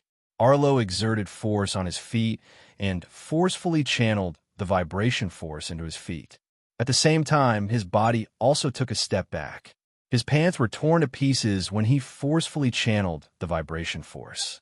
Then, his shoes were also torn to pieces. He took 3 steps back with his bare feet to completely eliminate the vibration force. A trace of blood flowed out of his mouth. His internal organs were injured by the vibration force. Fortunately, he treated it in time. When the vibration force was about to cause more damage, he channeled the vibration force into the ground. No one cared about Arlo's sorry state. Everyone looked at David. Vibration force, Daryl exclaimed. It was rare to see a Kaji who relied purely on physical talent and did not rely on strengthening potions. Not everyone could tolerate the slow speed of improvement and the unknown amount of time it would take to break through. If the person did not break through at the best age to become a Kaji, the person would be mediocre for the rest of his life. If David's physical skills did not reach proficiency, even if he ate level 1 strengthened meat every day, he would not be able to quickly increase his strength to 1,000 kilograms. Coincidentally, he obtained level 2 strengthened meat at the most suitable time. That was why he had the perfect breakthrough. If the probability of becoming a Kaji was 1 in 1,000, then the probability of becoming a talent Kaji was 1 in 1,000,000. The difference between the two was like heaven and earth. Becoming a talent Kaji required a lot of luck. Only some big forces would use countless levels of level 2 strengthened meat to become a talent Kaji. However, even the big organizations on the Monolith Star did not have such a foundation. A continuous supply of level 2 strengthened meat could only be obtained from more dangerous planets. At least, on the Monolith Star, it was impossible to obtain a continuous supply of level 2 strengthened meat. David exerted force on his feet. His practice Warhammer drew an arc in the air and struck towards Arlo. Arlo did not dare to take David's Warhammer head-on. His body was injured from the previous collision, and he did not want to take another hit from David's vibration force. David was not in a hurry. Both of them were using heavy weapons. It would not be easy for them to engage in guerrilla warfare. Both of them were at the peak of proficient level, and David's combat experience was even richer than Arlo's. Every time David took a step forward, he would block Arlo's best movement point. This made it very difficult for Arlo to deal with, and it was getting harder and harder for him to dodge David's Warhammer. This was a battle, not a fight to the death in the wild. There were many transcendent spectators watching, so Arlo could not just stand there and do nothing but dodge. If he did that, not only would he embarrass himself, but he would also embarrass his teacher, Daryl. This was why Arlo had to look for opportunities to attack while trying to dodge David's Warhammer. He did not want to be seen as avoiding the battle. David felt relaxed. Although there was a huge gap between him and Arlo in terms of strength, it was obvious that Arlo had not reached the pinnacle level yet. At most, Arlo's strength was around 1,500 kilograms, which was not enough to make David feel threatened. Under the premise that their skills were similar, David's warhammer slowly took control of the battle. Finally, when Arlo tried to fight back, he was blocked by David's warhammer. Due to the difference in power, David was forced to retreat again. However, Arlo was affected by the shockwave. Although he was forced to retreat again to neutralize the shockwave, his injuries had worsened. Arlo has failed, Daryl announced in a deep voice. There was no need to fight this battle at all. David's advantage was too obvious. Although Arlo failed, he was not very upset. It seemed that he did not care about his failure. When he left the arena, he looked at David with pity in his eyes. "Jeffrey, you go." Daryl ordered his disciple, Jeffrey, next to him. Jeffrey nodded, picked up a practice axe, and waved it casually. With just a wave, David could not help but squint his eyes. He had a 78% mastery level of heavy axes. Jeffrey's wave was already at the early stage of mastery level. With the mastery level of heavy axes and the difference in strength, David was not confident that he could defeat Arlo with a warhammer. "Uncle Galen, I want to change my weapon." David turned to Galen and asked. "Okay, you decide." Galen was stunned for a moment, but he still believed in David and agreed. David walked to the weapon rack. There were all kinds of commonly used practice weapons here. He chose a spear that was used for practice. It was 5 meters long, and very few people would use in battle. This was because spears were long-handled weapons that required coordination. In a one-on-one battle, choosing a spear would be extremely disadvantageous. However, David was different. His spear mastery level had reached perfection, and he was already a spear weapon master.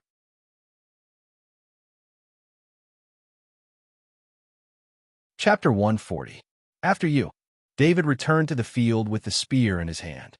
He stood 5 meters away from Jeffrey and said.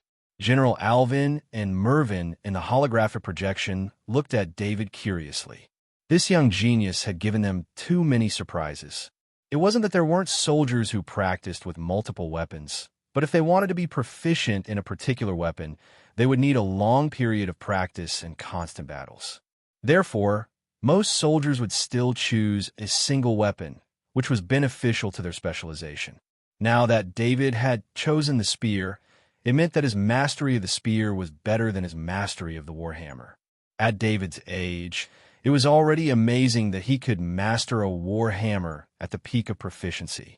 Could his mastery of the spear be higher than his mastery of the warhammer? Galen was also looking at David. He had always been concerned about David, so he knew that David used a rank 2 spear in the battle with Kaji at the peak. However, he didn't know how good David was with the spear, so he was very curious. "Kill." Jeffrey tightened his grip on the heavy axe, his eyes locked onto David. With a loud roar, he concentrated all of his strength on the heavy axe. He was a genius of the younger generation.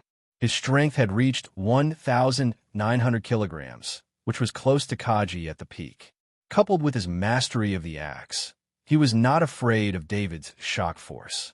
In the face of absolute power, all techniques were nothing but illusions. This was the firm belief in his heart. He had just seen David's battle, so he had already judged David's strength.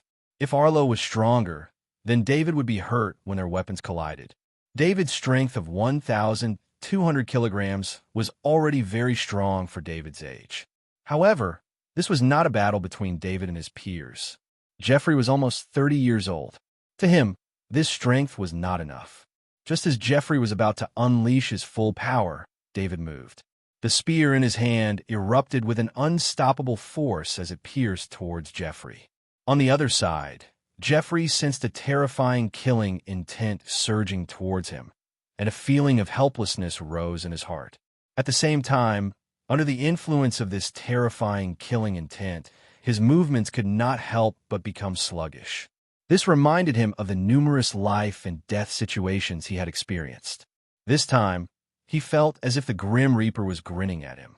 When David's spear stabbed out, his spirit merged with the spear. The air seemed to have no resistance. and the spear turned into an illusory shadow. Not good. Daryl's eyes sharpened, and his body was instantly wrapped in black armor. He rushed forward and appeared beside Jeffrey as if he had teleported. However, his movements were not as fast as David's spear. Fortunately, when David stabbed out, he did not really want to kill anyone. Jeffrey remained motionless, holding his axe in a daze. Cold sweat flowed down his hair and into his eyes. He did not dare to blink, because there was a spearhead in front of his neck. Just a moment ago, David's spear had pierced through the air, and before Jeffrey could do anything, the spear was already in front of his neck. As long as it went a little deeper, David's spear would have pierced Jeffrey's aorta. Daryl's hand also stopped in midair. From a moment he put on the black armor to the moment he rushed into the battle between the two, his speed had reached an extremely terrifying level, but he was still one step too slow. "Thank you for letting me win." David withdrew his spear and nodded to Jeffrey. Then he looked at Daryl, waiting for his response. "Jeffrey has failed. We have lost this battle," Daryl said in a deep voice. Although he had lost a bottle of the Space Ripper's bone marrow essence and the right to compete for the Space Ripper's core, he did not care about those things at this time. He just looked at David with extremely surprised eyes. "Oh my God, this is Master Spear Mastery. Such a young Master Spear Mastery. Galen, you are really lucky." General Alvin could not maintain his momentum and exclaimed. Galen was also shocked. His Warhammer mastery was only at peak proficiency. This did not mean that his talent was not good, but after he became a transcendent, he rarely fought with people of the same level. This made his peak proficiency Warhammer mastery stagnate for many years. Not only him, but the 4 transcendent here had also not reached master weapon mastery. On the entire monolith star, the number of master weapon mastery could be counted on one hand. None of these people were younger than 100 years old. Only with 100 years of accumulation and spiritual talent could they have a chance to break through to master weapon mastery. If the strength oscillation talent surprised the few transcendent, then the master spear mastery shocked the few transcendent. The strength oscillation talent was a talent. Although it was rare, there would always be some geniuses with extremely outstanding physique talent who would become Kaji. However, David's master weapon mastery at such a young age was too shocking. How much research did he have on the spear to have such a degree of mastery? There was no shortcut. "Galen, you are so boring. Let Master Spear Mastery participate in the competition." With such a mastery of the spear, let alone a young disciple, even a peak Kaji would find it difficult to defeat David. Daryl turned to Galen and said speechlessly. He had completely forgotten that he was the one who appointed David to compete. "Daryl, are you going to deny your loss?" Galen looked at Daryl and asked with a smile. "Of course I'm going to admit it." Daryl looked at the 2 impartial people. Even Mervyn, whom he had invited, would not give him the possibility of going back on his word. If he dared to go back on his word, his reputation in the circle would be ruined. Who would dare to work with him in the future? "Galen, you are really something. If you had told us that your disciple was a master spear mastery, who would have agreed to compete with you?" Mervyn said with a smile. "If I told you that I just found out about it, would you believe me?" Galen said helplessly. This time, even General Alvin looked at Galen as if we were fools. Obviously, he did not believe him. "Forget it. It's up to you whether you believe me or not." Galen gave up on explaining, but he looked at David with a smile on his face. "David, when did you reach Master Spear Mastery? Why haven't I heard you mention it before?" He patted David's shoulder and asked with a smile.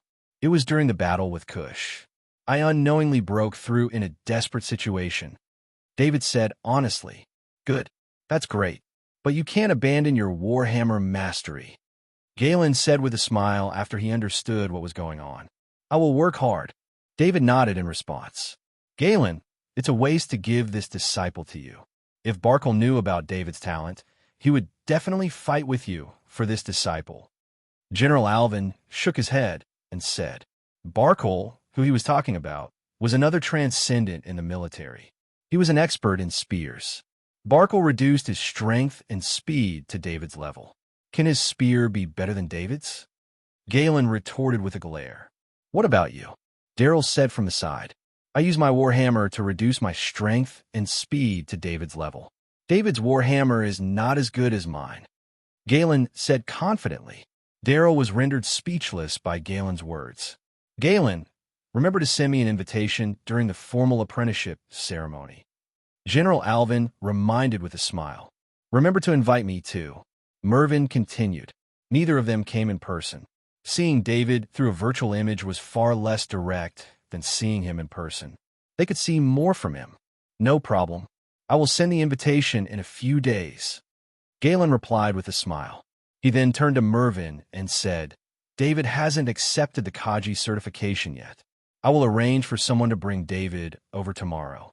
I will need you to take care of him then. Of course, a genius like David has no problem passing the Kaji certification. If he can't pass, who can? Mervyn replied. Mervyn, don't play dumb. What I mean is that after David passes the Kaji certification, he can buy exoskeleton armors and weapons corresponding to his profession at half price from the Kaji Association. Don't be stingy. Give David some good equipment to choose from. Galen pointed and said, Ahem, everything will be according to the rules. At most, I will take special care of him then. Mervyn said with a light cough. If David was not Galen's disciple, the Kaji Association would pay the highest price to keep such a genius in the Kaji Association. However, David was already Galen's disciple. The Kaji Association was not stupid enough to give benefits to an outsider.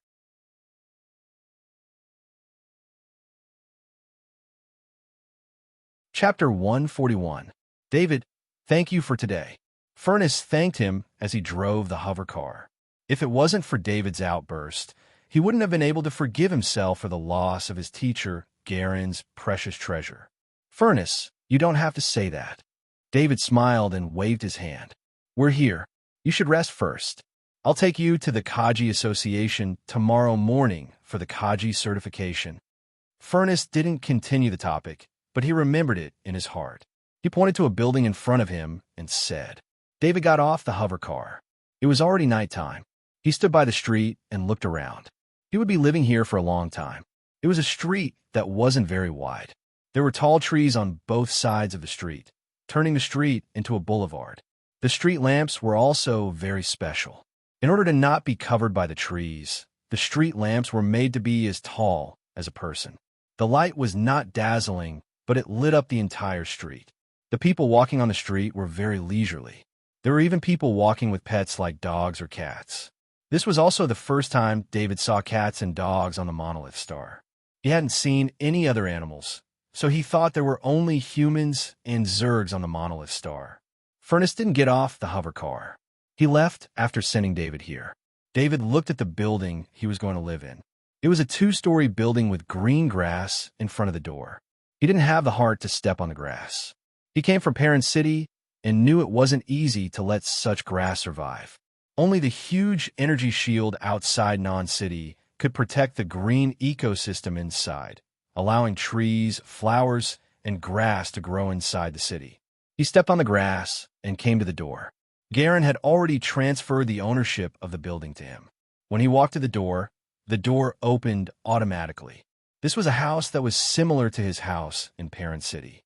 The first floor was the living room, dining room, and study.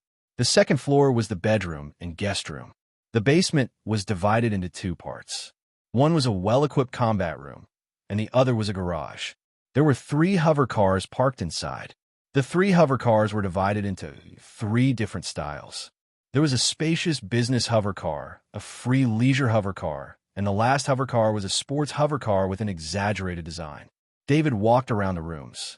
He opened the door from the living room that led to the outside. Before him was a large courtyard that was 600 square meters in size. The courtyard was divided into 2 parts. On one side was the swimming pool, and on the other side was a pavilion made of transparent glass. The courtyard was surrounded by tall shrubs that separated the courtyard from the rest of the area, ensuring privacy. David took a look at the villa.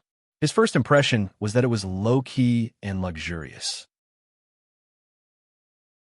He had previously learned about swimming pools because of the Titan S-600 transport spaceship. It was difficult to build a swimming pool on the monolith star, but there was one here. The exterior of the villa looked very ordinary, but the interior decoration was extremely exquisite. One look, and one could tell that it was not an ordinary villa.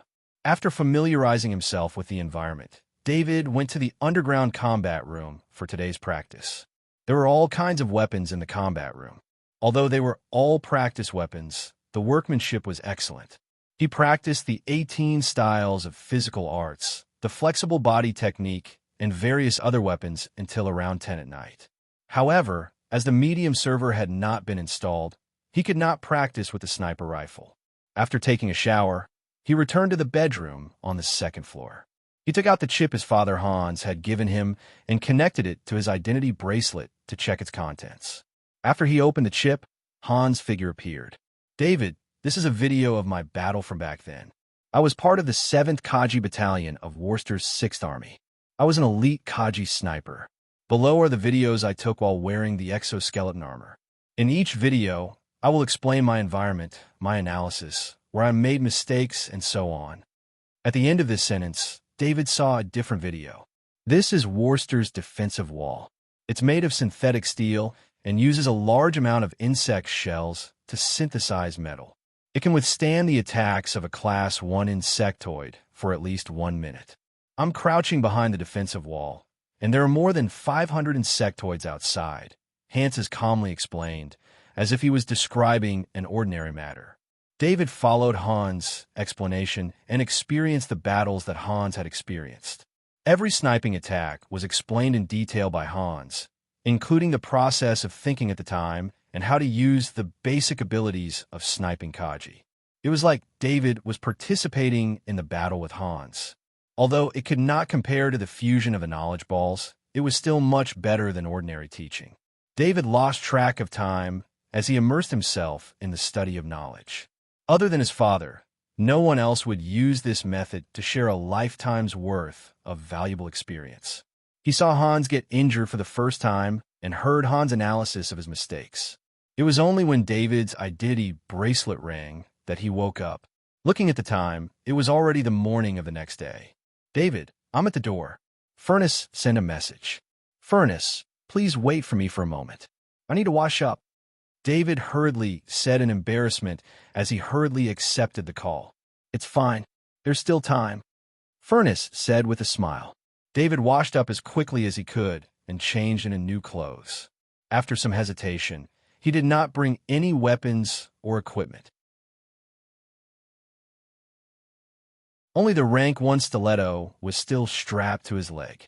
He had not rested for an entire night, but he was not tired. With his current physique, it did not matter if he did not rest for a few days. "David, this is the 5 million credits that teacher is lending you. After you pass Kaji certification, you could buy satisfactory equipment." Furnace explained with a smile as he transferred 500 credits to David. "I already have 4 sets of exoskeleton armor. Do I need to buy more?" David could not help but ask when he thought of the exoskeleton armor he had. Kaji has never been afraid of having more exoskeleton armor. However, you, a Kaji who has not been certified, already have 4 sets of exoskeleton armor. Furnace shook his head and said. He paused for a moment before continuing. "After you pass Kaji certification, you can buy a set of Kaji equipment. This is a benefit that the Kaji Association gives to all new Kaji. You can buy exoskeleton armor and rank weapons at half the price. This is a one-time opportunity. Even if you don't use it after buying it, you can still earn a lot of credits." "Is 5 million credits enough?" David asked again. "Absolutely enough. Of course, if you feel that it's not enough, I'll lend you the rest." Furnace said with a smile. "I still have some credits, but I want to buy a special sniper rifle. I don't know if there are any restrictions." David explained. "You have a sniper talent?" Furnace could not help but be surprised. However, he immediately reacted and said, "By the way, your father is a sniper Kaji. It's normal for you to have a talent in this area." David had heard this explanation many times. However, David had checked some information. In fact, there were very few descendants of sniper Kaji who could become Sniper Kaji. Although talent could be inherited, it was very rare for it to be passed down. There are a few more certification requirements for Sniper Kaji. As long as you pass the certification, you will be qualified to buy a special sniper rifle at half price. Furnace continued. Is there a Death's Eye? David asked. The Death's Eye is a military special sniper rifle. The Kaji Association does not sell it. However, the special sniper rifles sold by the Kaji Association are not inferior to the military's Death's Eye, Furnace replied with a smile. While the two of them were talking, the hover car arrived in front of a tall building. This tall building was one of the 4 tallest buildings that David saw through the Titan S-600 transport spaceship. When he got down from the hover car, David saw 2 Kaji wearing exoskeleton armor standing in front of the building. Are there so many Kaji in the Kaji Association that they even use Kaji as guards? David turned his head and asked Furnace. Furnace glanced at the 2 Kaji standing at the door and said disdainfully, the Kaji Association is doing this for their reputation. Some new Kaji will accept this kind of mission without any difficulty. Although the mission reward is good, Kaji who accept such a mission probably won't have much development in the future. As he spoke, he did not care about the 2 Kaji wearing exoskeleton armor looking at him angrily.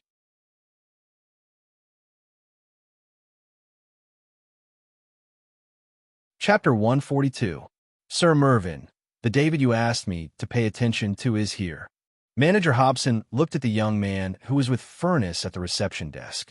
His eyes narrowed slightly, and he turned to find an empty spot to report to Mervyn Transcendent. Mervyn Transcendent thought for a moment and calmly ordered, David is here. Garen greeted him yesterday, and we have to give him face. Arrange to add a second-grade dagger to Kaji's purchase list.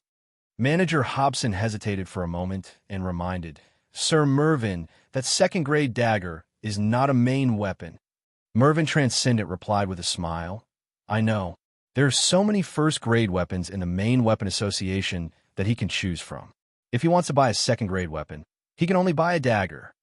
Manager Hobson finally understood. Mervyn Transcendent did not want to sell a good weapon to David, but he also did not want Garen Transcendent to think that Kaji's association did not even give face to Garen. That was why he made this decision. Yes, Sir Mervyn, Manager Hobson replied. Just as he disconnected from Mervyn Transcendent, Daryl Transcendent's contact request lit up on his identity bracelet. He quickly connected his identity bracelet and heard Transcendent Daryl's inquiry. Hobson, is David at the association now? Yes, Sir Daryl. David is registering. Manager Hobson replied respectfully. Manager Hobson was extremely puzzled. Who was this David that he was valued by the 2 Transcendent? However, when he thought of Furnace who came with David, he gave up the idea of investigating. He did not dare to inquire too much about the matters between the Transcendent. Arrange to add Godolphin's Fury to the purchase list. Only let David see it. Daryl Transcendent ordered in a deep voice. Sir Daryl, that Godolphin's Fury is your personal collection. Hobson felt that today's events were a little strange. He could not believe his ears as he repeated his words. Godolphin's Wrath was a handmade sniper rifle specially made for Kaji. It was one of the best sniper rifles out there. Godolphin's Wrath was the masterpiece of gunsmith Master Godolphin. It was also his masterpiece.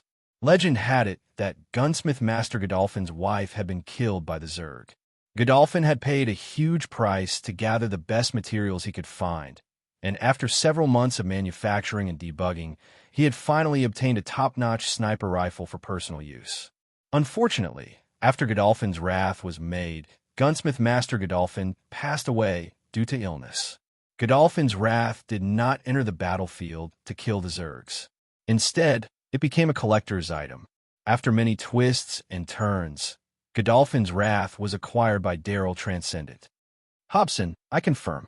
At the same time, I have also given you the authority to dispose of Godolphin's Wrath. My request is that only David see it, Daryl Transcendent said in a deep voice. Yes, Sir Daryl. Hobson hurriedly responded. He wondered if there was a special relationship between David and Daryl Transcendent that made Daryl Transcendent take care of David. Little did he know that Daryl Transcendent just wanted to make David feel uncomfortable. In fact, although David had defeated his two disciples, Daryl had no malice towards David in his heart. Especially in yesterday's match, David had stopped in time and did not kill Jeffrey. Although Daryl Transcendent had a strange temper, he was famous in the Kaji Association for guiding the young Kaji. This time, he decided to take out Godolphin's wrath, just to make David feel uncomfortable and resolve his depression from yesterday. It was also a little bit of his bad taste. Of course, if Daryl Transcendent had checked David's information, he would never have made this decision. But how could he, a Transcendent, pay special attention to the information of a young Kaji? No matter how talented the young Kaji was, David had already been accepted as a disciple by Galen Transcendent, so Daryl would no longer pay attention to him. David did not know that the two Transcendent had arranged things related to him. He was registering his information.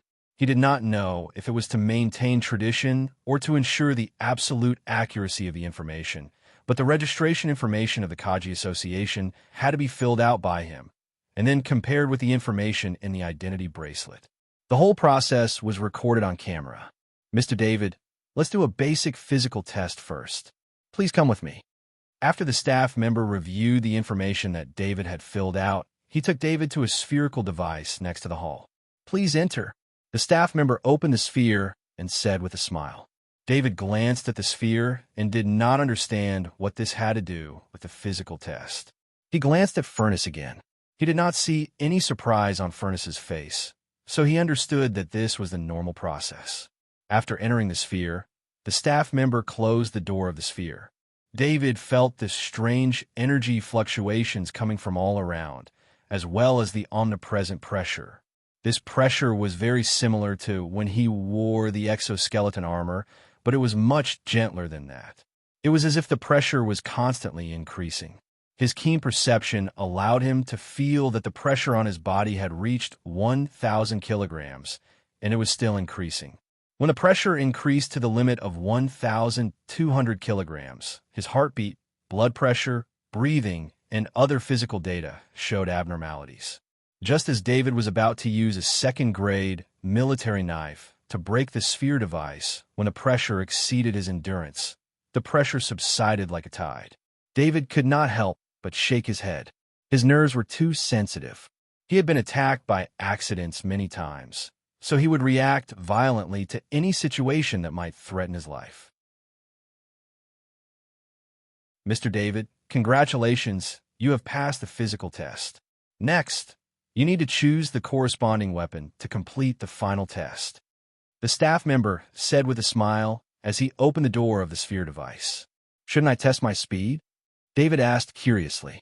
He had heard that Kaji certification required both strength and speed to meet the requirements for the next combat ability test.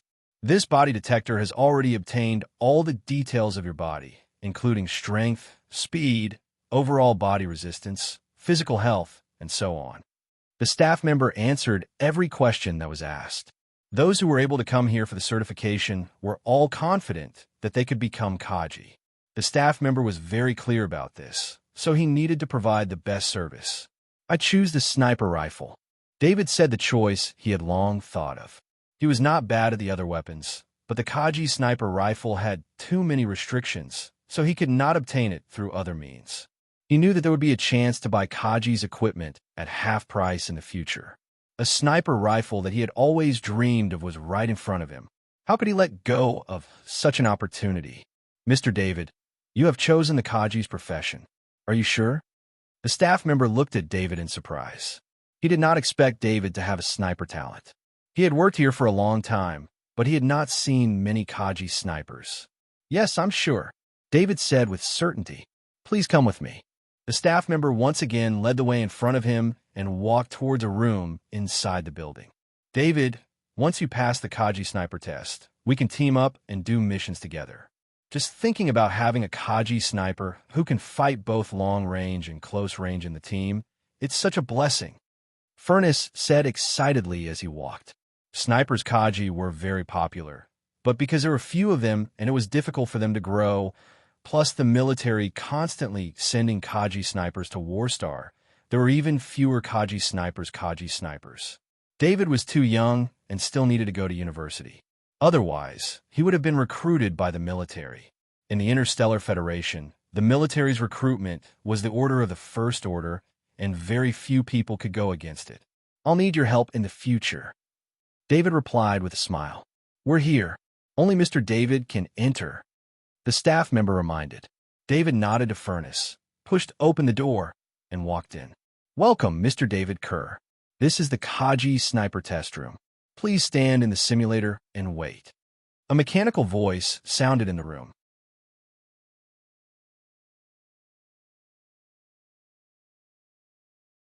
Chapter 143. David saw an extremely strange device in the middle of the room. Countless thin wires extended from the ceiling and connected to the human-shaped metal box below. At this time, the metal box automatically opened as the mechanical voice ended. He stood in the metal box as instructed, and soon the metal box closed. He felt a slight tingling all over his body, and then he found that there was a strange change in his perception. He expanded his perception to the outside of his body, and he felt that the human-shaped metal box was like his real body.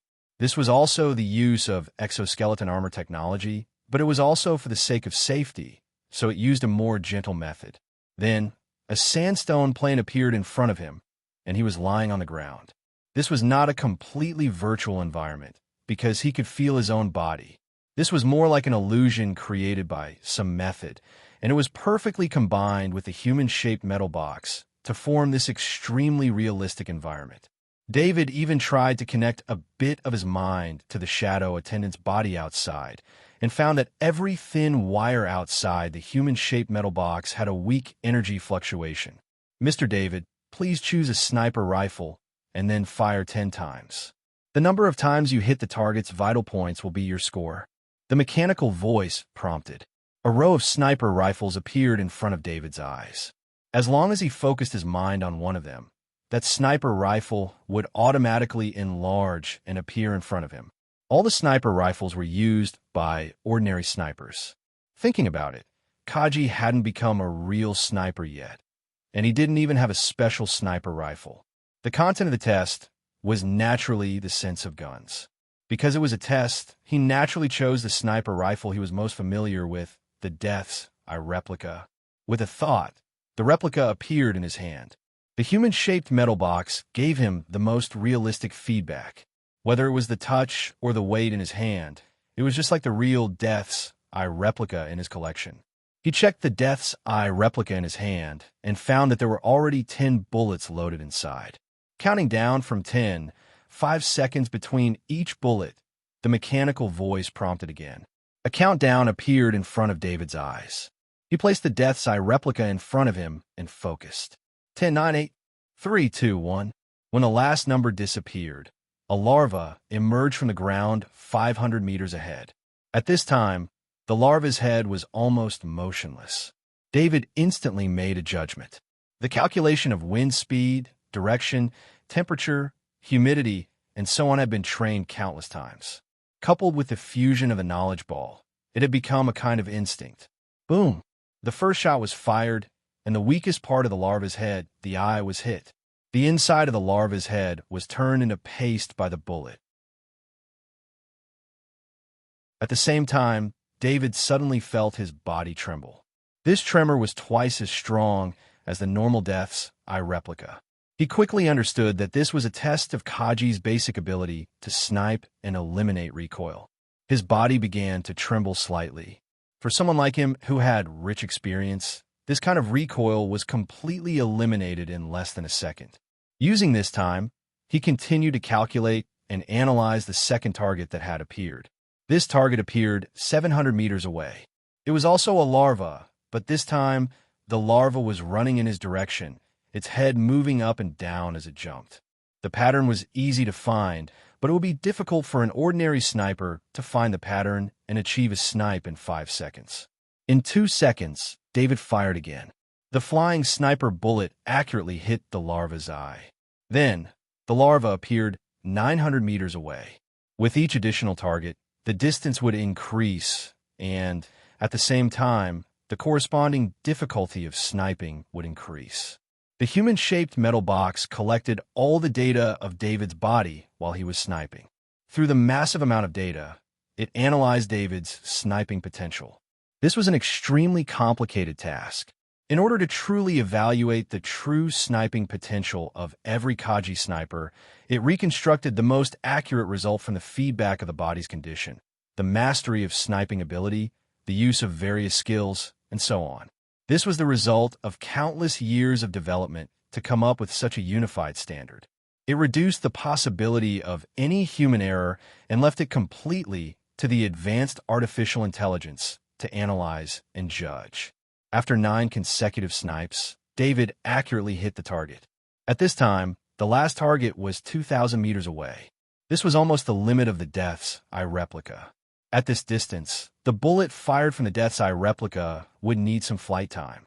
The last target was a level 1 Hunter Mantis, a speed-type Zerg. It was impossible to kill a level 1 Zerg like the Hunter Mantis with a normal sniper rifle. This kind of weapon could not even break through the Hunter Mantis's defense, let alone such a long distance. The Hunter Mantis's speed was not something a larva could compare to. At a distance of 2,000 meters, even with an extremely high magnification scope, only a blurry shadow could be seen. David's heart did not waver at all. As long as he held the sniper rifle, he would automatically enter sniping mode. Unless there was something that threatened his life, he was a real sniper Kaji. He did not believe that there would be an unkillable target in this assessment. The only possibility was that he had overlooked something. His vision, which was much sharper than that of an ordinary person, quickly scanned the Hunter Mantis. Sure enough, there was a fist-sized hole in the carapace at the heart of the Hunter Mantis. David's memory of the Hunter Mantis's habitual movements appeared in his mind. A large amount of data was running rapidly in his mind. This was the experience of a lifetime of a sniper Kaji. As the Hunter Mantis ran, David's mind generated images of the Hunter Mantis's movements and body posture. As if by instinct, he fired the last sniper bullet. After flying 2,000 meters in the air, the bullet hit the Hunter Mantis's body. The whole process was as if the Hunter Mantis had actively sent the hole on its carapace to the sniper bullet's trajectory. The sniper bullet entered the Hunter Mantis's body and destroyed its heart. The assessment is over. Your score is perfect. Congratulations, Mr. David Kerr. Your sniper Kaji has passed the assessment. The mechanical voice directly reported the result to David. David let out a long sigh of relief. The last shot was extremely difficult. He was not 100% sure that he could hit every shot. However, he still performed his best and completed the assessment. Walking out of the assessment room, David saw Furness's concerned eyes. "Furness, I passed the assessment," David said with a smile. "David, I knew you wouldn't fail." Furness was also very happy for David. If David had chosen a warhammer or a spear, he would not have been worried at all. This was because David's mastery of these two weapons was far superior to his peers, especially his mastery of the spear. If he could not pass the Kaji's assessment, he would be a big joke. "Mr. David, your sniper assessment score is perfect. You can purchase a sniper weapon at a quarter of the original price. Congratulations." The staff looked at the score in his hand and was very surprised. He calmed himself down and said to David, "When can I see a sniper rifle that I can choose from?" David asked anxiously. At this time, he was not surprised by the choice of the skeletal armor at all. He only asked about the special sniper rifle. "You have to come with me to Manager Hobson to get you a Kaji identity certificate. After that, you can go to the equipment warehouse to choose the equipment you want to buy." The staff explained with a smile. "Please lead the way. I can't wait to see the special sniper rifle." David did not hide his thoughts and said to the staff with a smile, "What? Mr. David passed the assessment of the Kaji sniper?" Manager Hobson was shocked when he heard the staff's words. However, he quickly thought of the instructions from Daryl Transcendent. He could not help but think that Daryl Transcendent had specially prepared a gift for David. It seemed that David was really close to Daryl Transcendent. Otherwise, Daryl Transcendent would not give his beloved collection to David in this way.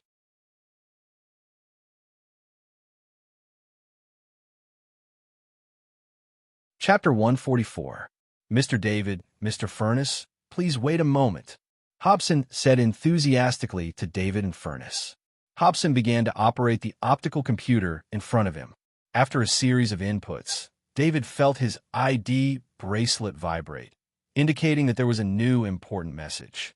David opened his ID bracelet and saw that his identity as a sniper Kaji had been verified. He now had the authority to use a sniper rifle that was exclusive to Kaji. Of course, since his authority level was already level E, his social authority level did not change. In the future, he would receive the same treatment as a Kaji wherever he went, especially in dangerous areas that only Kaji could enter. Mr. David, are you willing to join the Kaji Association? Hobson asked with a smile.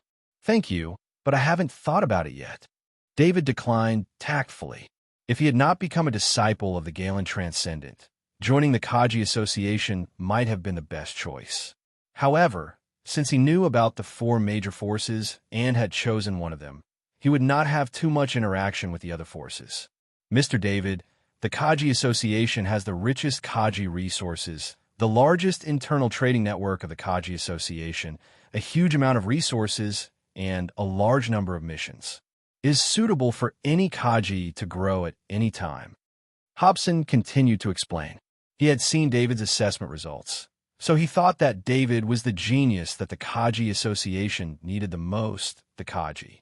However, his efforts were in vain. Mr. Hobson, David is my teacher's new disciple. Furness finally could not hold back and reminded him. His words shut Hobson up immediately. He didn't have the guts to snatch a transcendent disciple away from him. Mr. David, I'll take you to the equipment warehouse. Please follow me, Hobson said with a forced smile. The equipment warehouse was on the 30th floor of the Kaji Association. David took the high-speed elevator and saw the row of floor numbers on the elevator. The largest number was as high as the 90th floor. He couldn't help but sigh at the difference in non-city. After the elevator door opened, David saw a large hall. The entire hall was made of a special alloy, indicating the importance of this place. At this moment, there were a few people sitting around a metal table in the hall, rummaging through the projected equipment. Hobson came to an empty metal table and scanned it with his ID bracelet. A projection appeared on it. Mr. David, please activate your ID bracelet, he said to David beside him. David scanned the bracelet on the projection, and a page soon appeared. It showed that this was all the equipment that David Kerr could buy, which consisted of 2 parts. One was exoskeleton armor, and the other was a special sniper rifle. David did not look at the exoskeleton armor. Instead, he switched to the special sniper rifle page. There were a total of 5 special sniper rifles on the page. 4 of them cost between 5 million and 8 million credits. In fact, specialized sniper rifles used large amounts of grade metal. Although the amount of metal used was not as great as those heavy grade weapons, the grade of metal required for sniper rifles all needed to be specially mixed. The requirement for special sniper rifles was not to be sharp, but to be durable. They had to be able to withstand repeated shots of grade 1 and 2 bullets. Under such a huge impact, the sniper rifle had to be able to maintain its service life.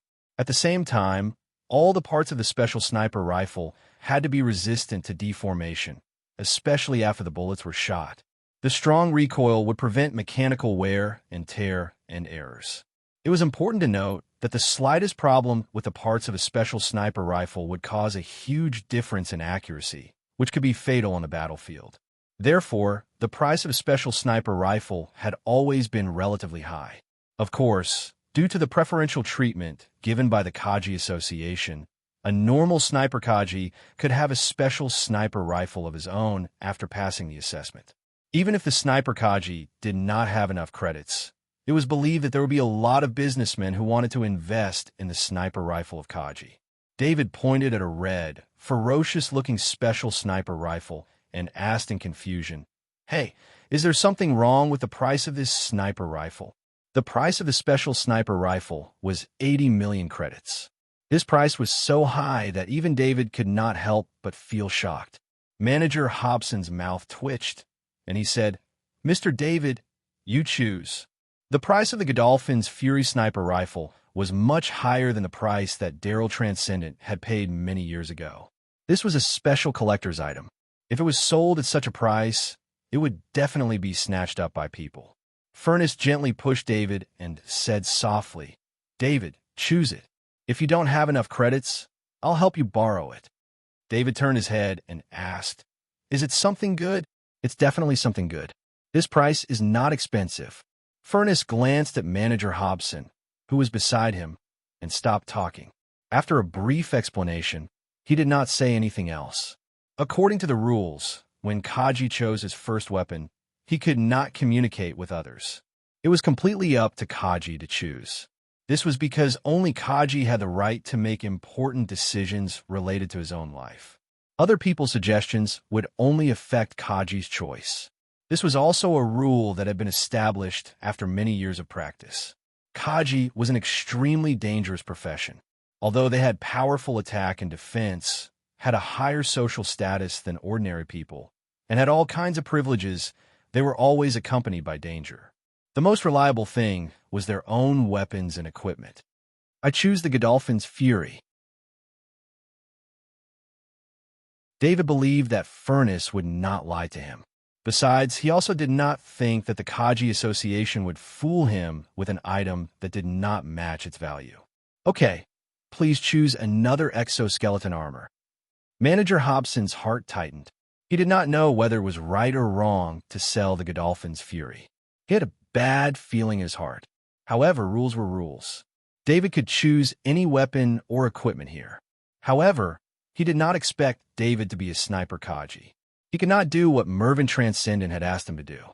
Because David had successfully passed the test to sniper Kaji, David could only buy one kind of weapon, a special sniper rifle. David began to search for the exoskeleton armor. There were many types of exoskeleton armor here.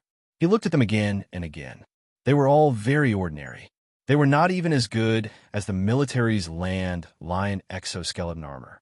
In fact, this was the standard of equipment that the Kaji Association provided for new Kaji who had passed the test. The exoskeleton armor here was mass-produced for the masses. There were not many shortcomings, but there were also no advantages. In the end, David chose a space exoskeleton armor. It was specially designed for the space environment. It had long-lasting life support equipment and special components for space combat. This exoskeleton armor was very cheap. It only cost 1 million credits. The reason was that this space exoskeleton armor's atmospheric combat ability was extremely poor. It could not take into account the excellent performance of two environments at the same time. It was only optimized for the space environment. However, this was also a supplement to David's exoskeleton armor. He did not lack exoskeleton armor at the moment. "Okay, I'll choose this space exoskeleton armor." David pointed at it and said to Manager Hobson, "Please pay. The total is 25 million credits." When Manager Hobson said the price, the corner of his mouth twitched a few times. Even at the original price of the Godolphin's Fury, Daryl Transcendent had lost 60 million credits. Of course, with Daryl Transcendent's net worth, 60 million credits was not a big deal. However, 60 million credits was not a small number. David operated his identity bracelet. Yesterday, he had transferred 40 million credits from his stash to his identity bracelet. Now, his status was very different from before, especially after he knew about Galen Transcendent's influence on Monolith. He no longer had to worry about these trivial matters. "Manager Hobson, I've transferred 25 million credits to you. Please check it," David said after transferring the credits to Hobson's account. He was very sensitive. He always felt that Manager Hobson was in a bad mood. Therefore, he quickened his movements, wanted to end the transaction as soon as possible. Manager Hobson checked, then operated the projection in front of him with his fingers. Soon, two intelligent robots walked out from inside, carrying 2 large boxes in their hands.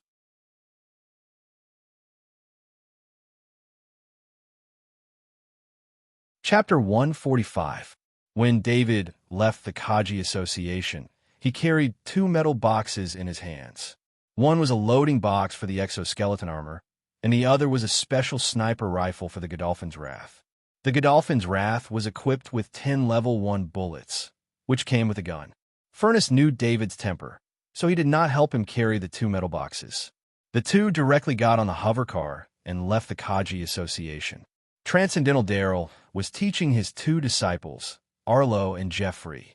Yesterday's defeat had affected the 2 disciples. Arlo and Jeffrey had experienced failure before, but this time they were defeated by underage high school students. This was definitely a major blow to them, who thought they were geniuses. Transcendent Daryl did not persuade them. He just guided them in their practice. These spiritual setbacks had to be overcome by themselves. "Hobson, what's the matter?" Transcendent Daryl answered the call from Director Hobson with a smile on his face. He thought that David must have been wronged. He specifically asked Director Hobson to put the Godolphin's Wrath in David's purchase list. No matter if David chose a spear or a warhammer as his main weapon, it would show the Godolphin's Wrath. "Sir Daryl, David passed the test of sniping Kaji with perfect results. He bought the Godolphin's Wrath." Director Hobson reported carefully. Transcendent Alvin was stunned. Although the Godolphin's Wrath was a very good item among his many collections, he was not upset about losing it. Originally, he had kept Godolphin's Wrath so that he could find a master for it.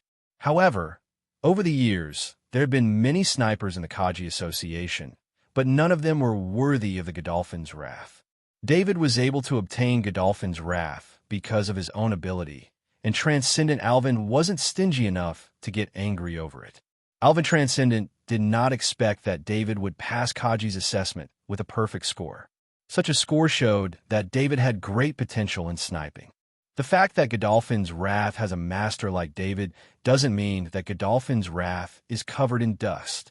Transcendent Alvin said solemnly. After hearing Alvin Transcendent's words, Arlo and Jeffrey exchanged glances with each other and became more serious. "Furnace, what's so special about Godolphin's Wrath?" David glanced at the metal box containing Godolphin's Wrath and asked in confusion. After all, he had spent 20 million credits to buy Godolphin's Wrath, and he was eager to know what was so good about Godolphin's Wrath. Godolphin's Wrath is the last masterpiece of gunsmith Master Godolphin. Through the perfect material ratio, this sniper rifle uses a lot of grade 2 metals and some special minerals. The secret of the material ratio is unknown after gunsmith Master Godolphin's death. According to the information about Godolphin's Wrath that was leaked, gunsmith Master Godolphin spent all his wealth and mineral collection on this sniper rifle. It said that this sniper rifle can use grade 2 bullets stably, and it can use grade 3 bullets at most. "It's the best sniper rifle out there," Furnace explained with a smile. David didn't know much about making a sniper rifle, but he knew the details about it. Ordinary sniper rifles would consume the lifespan of the gun to fire second-grade bullets. In order to maximize the power of the sniper rifle, the bullets used were also very special. They didn't use normal explosives, but small amounts of krypton powder and the corresponding active fusion material. The active fusion material could cause the stable krypton powder to explode instantly, resulting in an impact that far exceeded normal bullets. The higher the grade of the bullet, the higher the explosive power required, and the more krypton powder it contained. This caused the gun to wear and tear, especially when the grade of the bullet was fired from the barrel. The friction between the bullet and the barrel was extremely high, causing a huge amount of wear and tear on the barrel. Godolphin's Wrath could fire grade 2 bullets stably, which meant that the material of the barrel was at least grade 2 or above. "So it's worth it for me to buy Godolphin's Wrath?" David said happily. "David, I can only say that your luck is really too good. If this Godolphin's Wrath was put up for auction, it could be sold for 100 million credits." Furnace shook his head and replied with a smile. Hearing Furnace's evaluation, David's reluctance to spend half of his wealth to buy a sniper rifle immediately disappeared. At this moment, the indicator light of Furness's hover car flashed. He casually changed the hover car to autopilot mode and checked his ID bracelet. "David, I originally wanted to take you around today, but now there's a mission.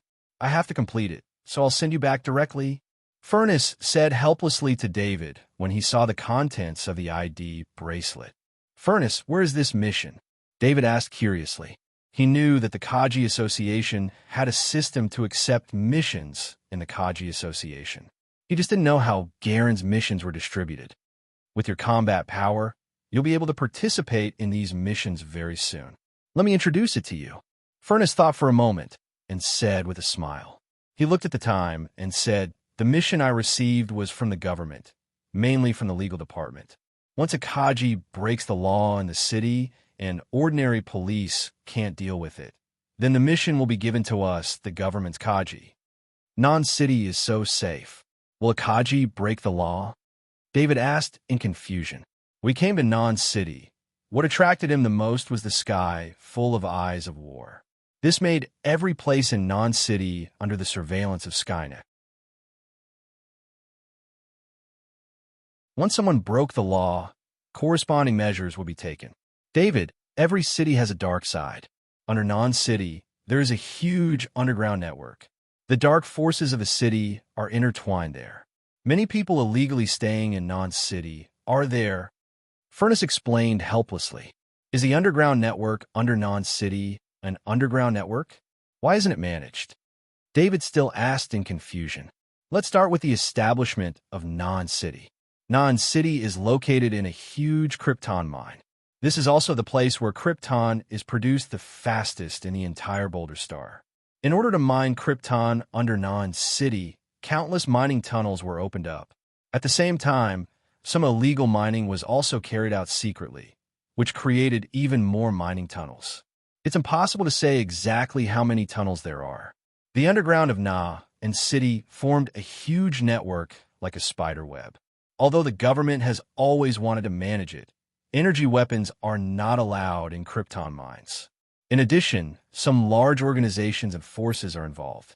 At the same time, the Kaji of the four major forces also needed a primary area to train, so the underground network was preserved." Furness replied. David understood that this underground network was not impossible to manage, but many forces had interests with it. In addition, the young Kaji couldn't directly go to the battlefield to train with the Zergs. That would require a controllable training area. What place was more suitable than the underground network that could only use non-energy weapons and was under the nose of non-city? "Furness, can I go with you to see it?" David looked at Furness and asked. "David, go back and bring a suitable exoskeleton armor and weapons. Let's go together." Furness hesitated, but when he thought of David's actual combat power, there would be no problem for David to go there. David was a spearmaster. In addition, he was wearing exoskeleton armor. As long as he was not surrounded by many people, there would be no problem with his safety.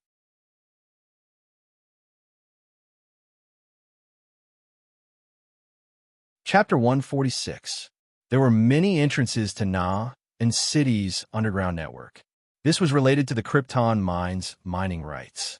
The Krypton mines' mining rights were controlled by the government and the military. The military and the government outsourced it to other mining companies.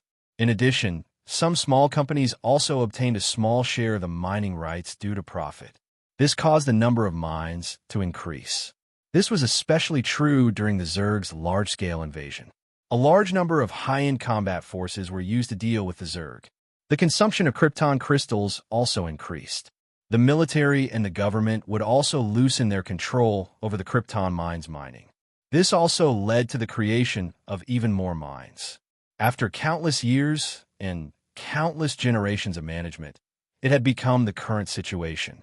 After so many years of conflict of interests, Non-City's underground mining area had long been chaotic. Fortunately, the military and the government still controlled the main mining area. The other sub-mining areas were controlled by many underground forces. These underground forces were more or less backed by other forces. It could be said that even if the military and the government wanted to take back all the mining rights, it was highly likely that it would not be approved, let alone send the military or the police to clean up and drive them away. David carried 2 Grade 2 swords on his back and a Grade 2 stiletto on his calf. Beside him were the Land Lion exoskeleton armor and the Grade 2 spear storage box. Furnace exoskeleton armor and war hammer were in his hover car. After retrieving the equipment from David's residence, the hover car flew towards an underground entrance. "Furnace, what's the mission this time?" David asked as he looked at the scenery outside. "A Kaji named Graham. He drank too much in a bar and killed 4 people, including a government worker. His position shouldn't be too low. That's why this mission was issued." Furnace explained. "How do you know that Graham Kaji escaped into the underground network?" David asked, puzzled. "He killed 4 people. The only way to survive is the underground network. That bar happened to have an entrance to the underground network." Furnace explained with a smile. "How can we find Graham Kaji?" David continued to ask. According to Furnace, the underground network covered a large area. It was very difficult to find a person here. "David, we are not detectives. We are only carrying out an arrest mission. The information is provided by the government. Of course, if the target dares to resist, we can kill him on the spot." Furnace replied with a smile. David thought to himself, isn't this just a hired thug? However, as a hired thug for the government, he stood on the side of justice. He couldn't help but feel a burst of joy. With this underground network, he could often accept missions in the future. Then, the shadow attendant would have a source of souls to absorb. Although increasing one's strength required the souls of dead life forms, which sounded extremely evil, those life forms were already dead. Absorbing their souls and reusing them was just recycling waste. "We're here," Furnace reminded. The hover car slowly came to a stop. David looked around the surroundings. This was a small park, and they were parked in the center of the park. "We will put on the exoskeleton armor on the hover car. After entering the underground, we will be affected by the Krypton mine. The various signals there will be affected. Only the stronger signal transmitter on the exoskeleton armor can maintain the connection to the Skynet." Furnace said to David as he took out his exoskeleton armor and began to put on the armor. David also put on the Land Lion exoskeleton armor and then assembled the Rank 2 spear. Furnace looked at David's spear that was glowing with a faint blue light. He wanted to say something, but he stopped. Originally, he wanted to persuade David to wrap the 2nd grade spear with a cloth. It would be too conspicuous and cause unnecessary trouble if this continued. A Rank 2 weapon was the best weapon in the eyes of any Kaji. If there was a chance, the Kaji in the underground network would be willing to use the easiest method to obtain a Rank 2 weapon. However, Furnace thought of David's identity as a spear master. If he let a spear master cover his spear, he would tarnish the reputation of spear master. In fact, if Furnace suggested it, David would definitely do it. He did not care about the reputation of a spear master. David also saw Furnace equipment. It was a set of flowing light exoskeleton armor and a Rank 2 warhammer. It could be said that this set of equipment was extremely luxurious. The flowing light exoskeleton armor is my own. The Rank 2 warhammer was given to me by the government. When I can no longer use the exoskeleton armor, this Rank 2 warhammer will have to be returned to the government. Furnace patted the equipment on his body and explained with a smile. "Is there such a good thing?" David's eyes lit up and said, "The premise is that you have made enough contributions and completed enough missions. However, you already have so many Rank 2 weapons. Why do you still need the Rank 2 weapons given by the government?" Furnace asked after explaining. "I have some practice with heavy axes and large shields. I might need them when I need them." David replied casually. "David, have your heavy axes and large shields also reached the proficiency level?" Furnace asked speechlessly in his heart. He had never seen David's talent in various weapons. However, among the trillions of people in the Interstellar Federation, there were all kinds of geniuses. He only envied David's talent and had no other thoughts. Almost, David did not say that his heavy axes had actually reached the proficiency level of 78%. He only gave a vague reply. "Let's go underground." Furnace took out a cloth weapon bag and put his rank 2 war hammer into it. He then carried it on his back and said, the moment they walked out of the hover car, David's Land Lion exoskeleton armor's scanning device discovered a few locks from the sky. However, the locks quickly disappeared. David, that was the eyes of war. As long as any Kaji wearing exoskeleton armor appears on the surface, they will be judged by the eyes of war's authority. Your information has already been recorded in the government's files. I have also added you to the mission list. Therefore, it is legal for you to wear exoskeleton armor at the underground entrance. Furnace explained with a smile. David also made a judgment in his heart. In other words, no matter how powerful the Kaji was in the underground network, he could only move around in the underground network. If he dared to come to the surface, then what awaited him was the eyes of war's attack.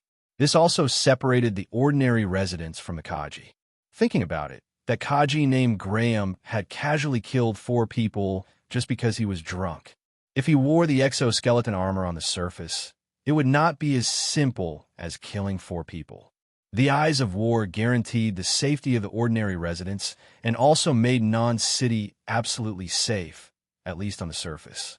Furnace operated for a while and the ground opened, revealing a downward elevator.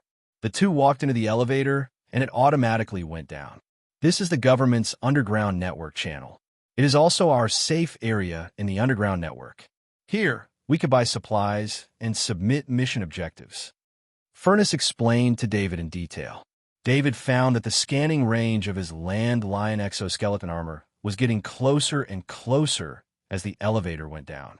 He understood that this was the interference that Furnace mentioned before. The interference in the Krypton mine seemed to be very serious. The Land Lion exoskeleton armor's scanning device was military grade. In addition, it was powered by Krypton, so the scanning device's power was more than 10 times that of ordinary scanning devices. In other words, if it was an ordinary scanning device, it would be almost useless in this environment. Thinking of this, David opened the K2 military electronic countermeasure device hidden on his arm and began to try to use the scanning function of the K2 military electronic countermeasure device. As a result, the scanning function of the K2 military electronic countermeasure device was only about 1 meter away. In this environment, if he wanted the K2 military electronic countermeasure device to work normally, he needed to be within 1 meter of the cracking target. This made electronic countermeasure more difficult. However, in this environment, it was not easy to fight electronic countermeasure. It was just that David had lost a way to deal with the enemy. Fortunately, David found that the shadow attendant was not affected at all here. Within 20 meters of him, the shadow attendant could move freely.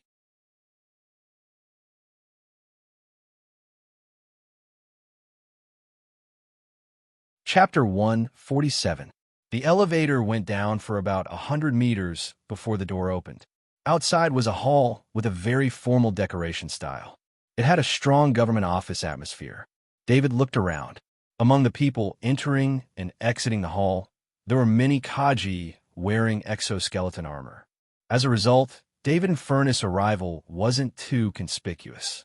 However, David's grade 2 spears still attracted a lot of attention. David saw greed and envy in these eyes, probably because this was a safe area set up by the government. No one came to cause trouble. David, this is the information on Graham Kaji. There's also the underground network map that the government has explored. However, it is best to only trust the green lines on this map. Those are the main lines. The rest of the lines are likely to be changed. Furnace sent some information to David through the data connection of the exoskeleton armor. David saw that in the information about Graham Kaji's location was in Area C, Section 117. He found the location of Area C, Section 117 on the underground network map. It was marked as Shelter C-117. Through the information, David could guess that although the government did not clean up the underground network, the entire underground network was filled with the government's intelligence network. Otherwise, a Kaji who escaped into the underground network would not be found in detail so quickly. Perhaps this Kaji, named Graham, did not kill a government worker, so the government would not pay so much attention to him. David, follow behind me. Don't get lost. If we get separated, return here according to the map. Furnace reminded him again. Got it, David replied with a smile. Before Furnace left, he opened his helmet and glanced at the nearby Kaji who obviously had strange thoughts. The Kaji who was glanced at immediately lowered his head. There was no longer any intention of peeking at the rank 2 weapon in his eyes. Furnace snorted and walked in front. David followed behind him. After exiting the hall, there was a passage that was 10 meters high and 20 meters wide. There were many lights installed at the top of the passage, which illuminated the entire passage. David, in the underground network, strength is respected. However, there are very few Kaji who dare to provoke us. We are protected by our teacher in the government. With our teacher's deterrence, no one dares to have any ideas about us. However, we can't let our guard down because of this. There are no laws in the underground network, Furnace explained to David as soon as they left the hall. David nodded. He could also see that Furnace had made the Kaji retreat when he revealed his face. Next, we'll have to use the exoskeleton armor to run. We can't drive the hover car here, Furnace said with a smile. David hadn't tried running long distances with the exoskeleton armor. Following behind Furnace, he found that once the exoskeleton armor entered running mode, it would enter automatic mode. He almost didn't feel any physical exhaustion. Thinking about it, the exoskeleton armor used Krypton as its energy source. There was no need to worry about energy consumption. David, don't go too fast in the underground network. Be prepared to fight at any time. There are often Kaji teams ambushing here. Don't trust others here. Don't trust the government and Kaji either. Furnace continued to explain. Is there no order in the underground network at all? David asked, puzzled. He couldn't imagine that there was such a place under Non-City. Even Kaji had to be careful in the underground network. Ordinary people couldn't survive in the underground network at all. There are some sanctuaries in the underground network. Those sanctuaries are backed by large organizations. Fighting is prohibited in those sanctuaries. Of course, government officials like us who go there to catch wanted criminals can reveal our identities and ask the sanctuaries to expel the wanted criminals. Normally, the sanctuaries won't make things difficult for the 4 major forces. Furnace replied with a smile. There are 3 Kaji coming from the turn ahead. David's ears twitched. His hearing was far more sensitive than ordinary people's, especially in an underground environment like this. Without the influence of noise, he could hear further. Be careful. Furnace looked ahead and didn't see anything. However, he knew that David wouldn't speak carelessly, so he said in a deep voice. Because there was a turn ahead, the scanning device on the exoskeleton armor couldn't detect the situation ahead. 10 seconds later, Furnace also heard the sound ahead. He couldn't help but turn his head to look at David. He was horrified. David's hearing was much more sensitive than his. With this kind of hearing, he could find the enemy first in the underground network. The 3 Kaji, wearing exoskeleton armor, each carried a box. They also saw Furnace and David. Both sides remained vigilant and didn't make a move. After passing each other, the 2 sides separated. David could clearly feel energy surging out of the boxes in the other party's hands. These are Kaji thieves. We all have level 2 weapons. They won't dare to make a move easily. Furnace said softly to David after watching the 3 Kaji disappear. Thieves? David couldn't help but be stunned. You don't think that all the Kaji here are here to complete missions or to kill people, do you? Furnace asked with a smile. Without waiting for David to answer, he continued, there are many missions issued by the 4 major forces in Non-City. However, some of the Kaji who haven't joined the 4 major forces can't accept missions. They don't want to be hired by others, so they have to find ways to earn training resources. Therefore, some of the mining areas in the underground network that have lost their value have become their targets. Are these Kaji using exoskeleton armor to mine? David asked in surprise. Exoskeleton armor was a high-end device. It was the Federation's most outstanding invention. If these Kaji used exoskeleton armor to mine, David would feel pity for the exoskeleton armor. Haha, you really have a good imagination. Generally speaking, Kaji rarely use exoskeleton armor to mine. They will first buy slaves, and then the slaves will operate the mining machinery to mine at the designated location. They will only protect and retrieve the harvest in the end.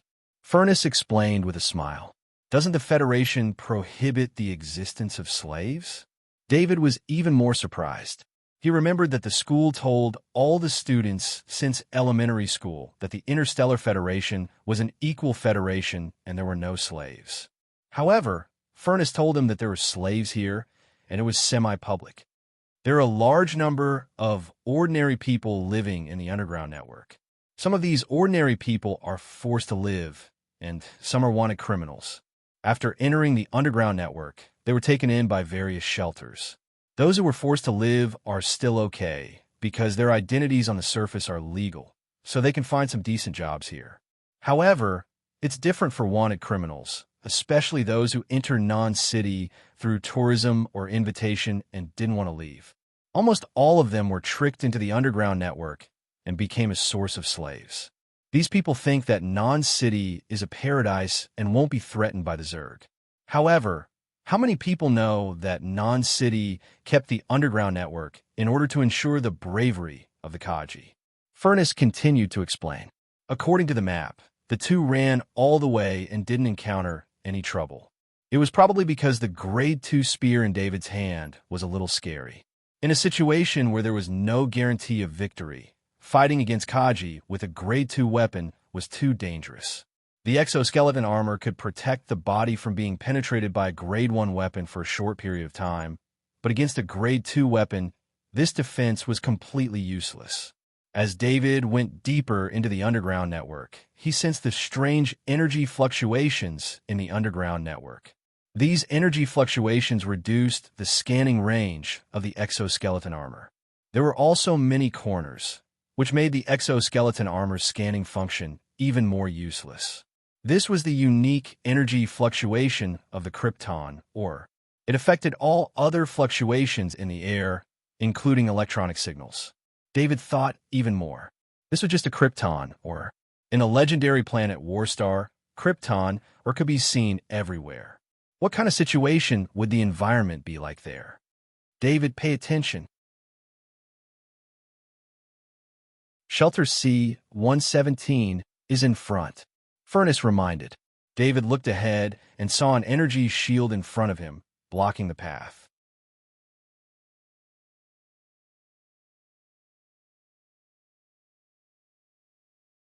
Chapter 148. The Underground Network Shelter is a place for ordinary people to live. The Kaji thieves usually put their slaves here. Let's go and talk to the shelter manager. We'll open the identity bracelet. Furnace explained to David as he approached the shelter. In front of the energy shield, he opened the identity bracelet so that the other side could scan his identity. David followed behind and opened the identity bracelet.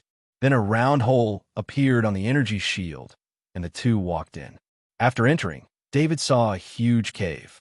There were more than 10 rooms above the cave, and the rooms were opened on the cave wall. In the square in the center of the cave, a group of people was shouting. In the middle was a boxing ring, and two burly people were fighting barehanded. Furnace and David, two people wearing exoskeleton armor, walked in, but it did not affect the enthusiasm of those people. David Kerr, he actually came to us. In a luxurious room in the C-117 shelter, Horatio looked at the information of the applicants with a cold look in his eyes. He opened a special communication device, powered by Krypton, and sent out a communication request. Leader, David Kerr, is here. Horatio immediately reported after the communication was connected. The David who made our mercenary group lose an elite Kaji team in Parent City? On the other side, how could Leader Isaiah of the Liberty Blade mercenary group forget this name? An elite Kaji team was the main elite team of the Liberty Blade mercenary group. The loss of the elite Kaji team caused the Liberty Blade mercenary group to lose 1/10 of their elites. At the same time, the loss of the second grade Warhammer made leader Isaiah's heart ache. The second-grade Warhammer was a public asset of the mercenary group, and it was not privately owned by the elite mercenaries. The loss of personnel could be retrained, but second-grade weapons were difficult to buy even if you had the money. Every loss of a second-grade weapon was a huge blow to the mercenary group. Because of this, leader Isaiah was furious for a few days. However, they took the initiative to hide their identity and find trouble with the military. After that, the identity of the 6 elite Kaji caused the military to severely punish the Liberty Blade mercenary group. If it were not for the non-chamber of commerce, they would have been wanted by the military. Fortunately, the 6 elite Kaji did not cause any losses to the military. After compensating some credits, the matter was over. Leader Isaiah did not dare to find trouble with the military, but through the intelligence, he knew David's role in this matter. The military did not hide David's role at all. Even if one were to ask any person with status in Parent City, they would know what had happened. Therefore, leader Isaiah transferred all his hatred to David. However, David was in Parent City, and they could not do anything about it. They could only wait for the storm to blow over before slowly finding trouble with David. However, now that David had come to the Liberty Blade mercenary group's stronghold in Non-City's underground network, how could he let go of such an opportunity? Horatio organized people to capture David. I want to use his blood as a sacrifice to our dead brothers. Leader Isaiah ordered in a deep voice. Leader, the one who came with David is Furnace. If we act like this, we may offend Transcendent Galen. Horatio reminded. Furnace, leader Isaiah muttered, then ordered, send me the surveillance footage. I want to see it. Yes, leader, Horatio replied, then sent over the surveillance footage of Furnace and David. Leader Isaiah saw the second-grade spear in David's hand at first glance. His eyes flashed. He was just thinking about the second-grade weapon that he had lost, but David had one in his hand. He then saw Furnace beside David. Although he could not see Furnace's face, he recognized the iconic streamer exoskeleton armor of Galen Transcendent, especially the little mark on the exoskeleton armor. It was the symbol of Galen Transcendent. He hesitated in his heart, but the hatred from before and the temptation of a second-grade weapon made him immediately make a decision. Horatio, find a way to separate the two of them. Let the nearby mercenary group Kaji deal with David and bring back the second-grade spear. Leader Isaiah ordered in a deep voice. Don't worry, leader. I will do it cleanly. No one will know that it was our mercenary group who did it. Horatio patted his chest and promised. This was the best opportunity to raise his status in the mercenary group. As a peak Kaji, he had stayed in this underground stronghold for long enough. If it were not for the occasional extra income, he would not have been able to stand everything here. However, no matter how much extra income there was, it was far less than the missions of the mercenary group. The mercenary group could accept missions from the non-chamber of commerce. David did not know that someone was thinking about dealing with him. Because it was David's first time in the shelter, he was not in a hurry to meet the manager. Instead, he toured the shelter. To be honest, this place did not look like it was living in the interstellar era. Other than the machines parked to the side, there were almost no civilization items here. Even the entertainment was primitive and barbaric. The people here lacked the temperament of the people in the city. The people here were more manic. David also saw the slaves that Furnace mentioned. These people had special locks on their necks and were maintaining the mining machines. The slaves' faces were full of numbness. It was a look that showed that they had lost any hope in life. To the Federation, the identities of these people were all criminals, but they had used this method to escape trial. However, if they knew this would be the result, these people would never have made such a choice. David just watched. He had no intention of interfering. This was the way of existence in Non-City. How could a small Kaji like him have the ability to interfere? David, let's go meet the manager here. Furnace looked around. In fact, he was looking for Graham Kaji, but he did not find him. He must be hiding in one of the rooms. It was not difficult to find the manager here, because the manager's room had the most luxurious decoration outside the door of the shelter. "Welcome, Mr. Furnace. I'm the manager here, Horatio. May I know why you are here?" Horatio was very polite. He seemed to be intimidated by Furnace's identity. "I am here to arrest Graham Kaji on behalf of the government. I hope that according to the rules, you can expel him from the shelter," Furnace said in a deep voice. "Please wait a moment. I will check and come right away," Horatio said apologetically. At this time, a young woman served drinks for the two, and Horatio walked out of the room. David's mind moved, and the shadow attendant flew out. Through the wall, he saw Horatio walking to one of his men in the square and whispering something. Because he was a little far away, David could not hear what he said. Although he could not hear what was said, David saw Horatio's expression and felt that something was wrong. However, David did not believe that Horatio would become enemies with the non-government and transcendent Galen for a wanted criminal. "David, let me do it later. If you do it, I won't be able to play," Furnace said to David with a smile. Although the drinks were delivered, the two did not touch them. They were wearing exoskeleton armor and were in the underground network. The shelter was a safe area, but they could not let their guard down. "No problem. I will watch from the side," David also replied with a smile. According to the intelligence, Graham Kaji was just an ordinary intermediate Kaji. His strength was not much different from Furnace.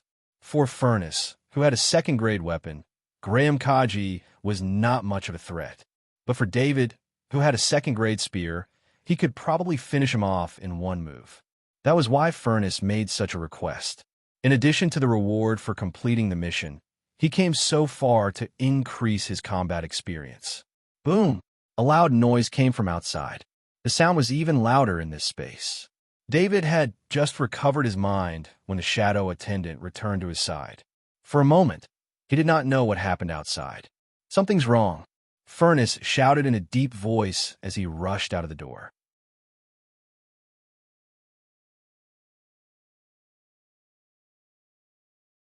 Chapter 149. When David rushed out with Furnace, he saw two Kaji in exoskeleton armor leaving Shelter C-117. Both Kaji's exoskeleton armor were of the same model. It was the same exoskeleton armor used by Graham Kaji, who was wanted by the government. "Manager Horatio, which one of them is Kaji, Graham Kaji?" Furnace asked Horatio, who was yelling angrily. "Mr. Furnace, I don't know." These two Kaji rushed out of Graham Kaji's room without saying a word. "They must have seen you coming," Horatio said helplessly. Furnace and David glanced at each other. It was easy for them to understand this explanation. In fact, if they saw Graham Kaji from the beginning, they would choose one person to stay outside Shelter C-117 and the other to negotiate with Manager Horatio. However, they didn't expect Graham Kaji to be so decisive. When he realized that the situation was not right, he didn't even wait and directly escaped. And Graham Kaji actually had companions. This was not mentioned in the intelligence. "Let's chase," Furnace said in a deep voice. He exerted force under his feet, and the exoskeleton armor fully exploded. His figure ran outside. David followed at full speed at the same time. After exiting the energy shield, he saw that the two Kaji had separated. They ran in two different directions, one left and one right. "David, let's split up. You take the left, and I take the right. Keep the channel open." Furnace made a decision instantly. "Okay." David agreed immediately. Furnace was very assured of David because he knew that David was stronger than him. There were very few people here who could threaten David. The two separated outside the energy shield. David chased after the target assigned to him. "They've split up. Put on your armor and contact our allies. We'll pay double the price," Horatio ordered with a cold smile. The scene outside the energy shield was displayed in front of him. It didn't matter whether David went left or right. He still knew many friends in this area. As long as these people blocked David for a while, their main force would catch up. When David gave chase, he realized that his 241 dexterity was not outstanding among Kajis. Perhaps it was because he had only been Kaji for a short time. Although he had obtained the soft body technique that could increase Kaji's speed, he had not practiced enough to create a real speed advantage. Even with his full strength, he was only barely able to prevent Kaji from shaking him off. It was too difficult for him to catch up. After chasing for less than 5 minutes, he began to have doubts. This was because Kaji, who was in front of him, did not seem to be moving at full speed. Instead, he seemed to be luring him to chase after him. He ran with all his might for 5 minutes. In this complicated environment, it was easy for Kaji to shake him off when their speeds were similar. As long as he changed direction several times, he could completely get rid of his pursuit by changing the channel several times. However, Kaji did not do so. Instead, he kept running towards the largest channel. He even deliberately slowed down at certain times to wait for David. David became vigilant. The shadow attendant above his head flew forward and maintained a distance of 20 meters. As for himself, he slowly slowed down and pretended to be exhausted. Kaji, who was in front, seemed to feel David slowing down. He also slowed down a little and maintained a distance from David. David was even more clear about Kaji's intentions. He stopped abruptly and began to contact Furnace at the same time. However, he soon found that the strong signal communication channel supported by Krypton crystal energy could not be used at this time. There was only one possibility in this situation. Someone had used a signal blocker that also used Krypton crystal energy. David, it's too late for you to find out now. Kaji, who was in front of him, stopped and turned to look at David with a laugh. Who are you? What do you want? David asked in a deep voice as he used the shadow attendant to check the situation around him. He was sure that Kaji was definitely not Graham Kaji, because Kaji's aura was very strong. He had the aura of someone who had been through hundreds of battles. This was inconsistent with the information about Graham Kaji. Graham Kaji was just an ordinary Kaji. When I catch you, I will naturally tell you why. Kaji said in a deep voice as he took out his level 1 battle axe from his back. David did not say anything else. He was ready to get rid of Kaji and then leave this blocked area. At this moment, Kaji appeared behind Kaji. Thank you for coming to help, Kaji said with a smile as he breathed a sigh of relief. There's no need to thank us. You guys are paying with credits, and we are paying with strength. However, you did not mention that the target is using a level 2 weapon. We will double the price. Kaji, who was wielding a level 1 battle hammer, said in a deep voice. The 4 Kaji were clearly a combat team. There was 1 Kaji with a large shield, and 2 Kaji with a heavy axe. The Kaji from before was not angered by the other party's sudden increase in price. Instead, he immediately agreed. Don't worry about the price. The higher-ups said that as long as we can stop the target, everything will be negotiable. If it weren't for the fact that David was wielding a grade 2 weapon, the Freedom Blade mercenary would have stopped him long ago. It was precisely because of David's grade 2 spear that he was wary of. Let's make it clear first. If we kill this brat, the spoils will belong to us. Kaji, the leader of the group, said in a deep voice. He was not satisfied with just stopping David. He had 4 Kaji on his side, while the other party only had 1. Moreover, the other party was using a spear, which was not good at group battles. How could he let go of such an opportunity? Although he did not use a spear, a level 2 spear could definitely be sold for a good price. If he was lucky, he might even be able to exchange it for a level 2 weapon that was suitable for his team. Okay. The Freedom Blade mercenary's eyes turned cold, but he quickly agreed with a smile. He estimated the time in his mind. It would only take a short while for the Liberty Blade mercenary group's elite combat squad to arrive. By then, it would be impossible for the 4 Kaji to take away the spoils of war. They might even be able to save on the commission. Let's end this quickly. Obviously, the leader of the group, Kaji, also understood this principle. He shouted to the other members of the team. At this time, David was controlling the shadow attendant to find the location of the signal jammer. He soon discovered that the signal jammer was about 100 meters behind the Kaji. Since it was the size of a person, it seemed that this was an ambush site specially prepared for him. However, he did not understand why someone would target him when he had just arrived in Non-City. Was it because of the level 2 weapon in his hand? Or was it the power of the mysterious organization in Non-City? Just as David was thinking about this, the 4 Kaji formed a battle formation and rushed towards him. Spears were not suitable for group battles. This was a principle that most Kaji understood. This was because Kaji almost always used heavy weapons. When a spear swept or lifted, it would receive a backlash from the heavy weapon. Therefore, spears were rarely used in large-scale attacks. And David's spear mastery had reached the pinnacle of spear concentration. There was only one movement, and that was to stab. If David had not reached the master level, his spear would not be able to deal with the siege of multiple Kaji. But now it was different. The spear mastery level allowed him to explode with terrifying speed. It completely made up for the spear's weakness in group battles. Facing an opponent with a level 2 weapon, the 4 Kaji were also experienced. They chose the most conservative way of fighting. Kaji with the big shield in the front, 2 Kaji with the heavy axe on his left and right, and a Kaji behind the big shield Kaji. They were ready to attack David at any time. The natural enemy of a spear was a big shield. If the opponent had a level 2 big shield, David would have some scruples. When the distance between the two sides was only 5 meters, David stomped his foot, and a small hole appeared on the ground.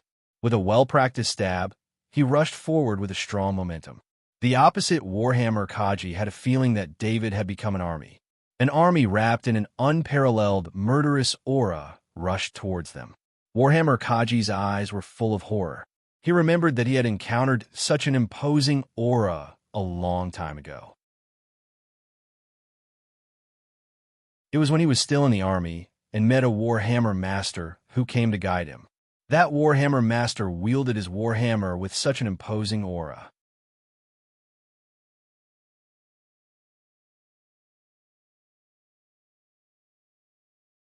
Chapter 150.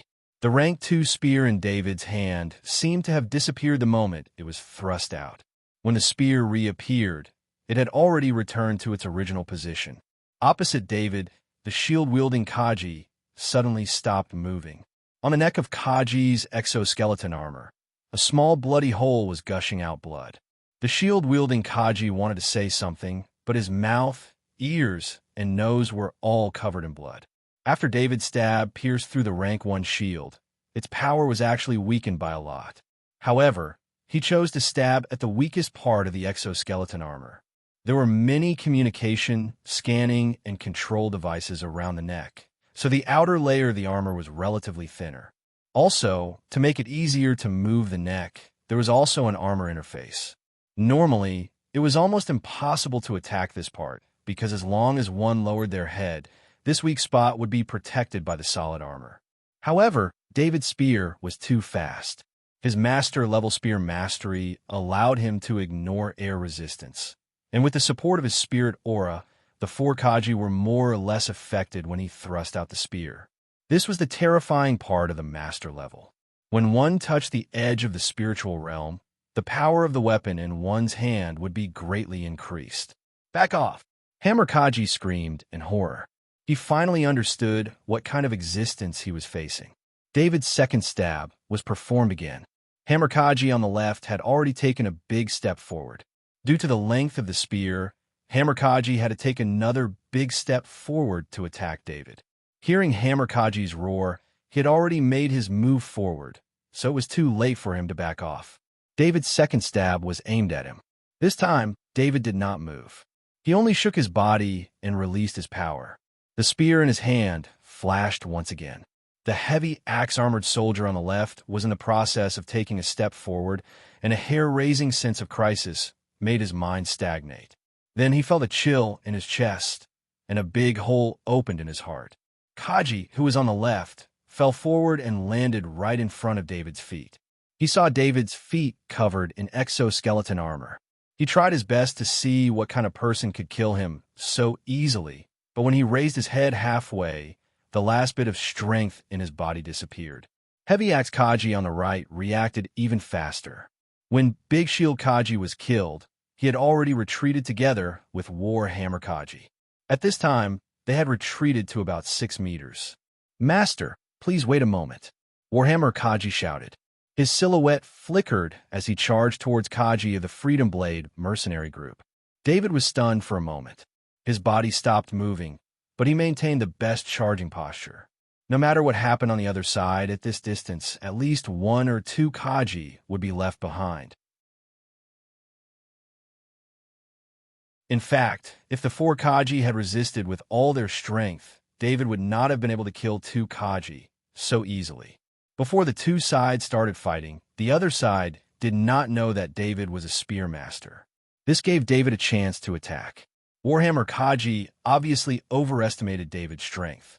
In fact, any Kaji who knew that his opponent was a weapon master would immediately think that he was the strongest among the Kaji. No one would believe that someone who had just become a Kaji would have the ability of a weapon master. Warhammer Kaji was afraid of a weapon master. After sensing David's spear master aura, his courage disappeared. This allowed David to kill the second Kaji without a hitch. Kaji of the Freedom Blade mercenary group did not expect his helper to suddenly attack him. Shocked, he hurriedly blocked the attack. Kaji of the Freedom Blade mercenary group blocked Warhammer Kaji's attack with his heavy axe. "You're crazy." Kaji of the Freedom Blade mercenary group took 2 steps back. Everything happened so suddenly that he did not have time to use his full strength. At this moment, the powerful force of Warhammer caused his exoskeleton armor to creak. He felt a sharp pain in his arms. The impact must have injured his muscles. "You want us to become enemies with this spear master? You want us to die? I'll kill you as an apology to the spear master." Kaji of the Freedom Blade did not intend to stop. He continued to attack as he shouted. He did not dare to stop because he was afraid that the spear master would attack him if he did. Now that he was not attacked by the spear master, it meant that his decision was correct. Beside Kaji of the Freedom Blade mercenary group, Greytax Kaji of the Freedom Blade mercenary group also understood the situation. He also attacked Kaji of the Freedom Blade mercenary group. Kaji of the Freedom Blade mercenary group was originally not as strong as Warhammer Kaji of the Freedom Blade mercenary group. With the addition of Greytax Kaji, Kaji of the Freedom Blade mercenary group was hit repeatedly by Warhammer and Greytax in less than 10 seconds.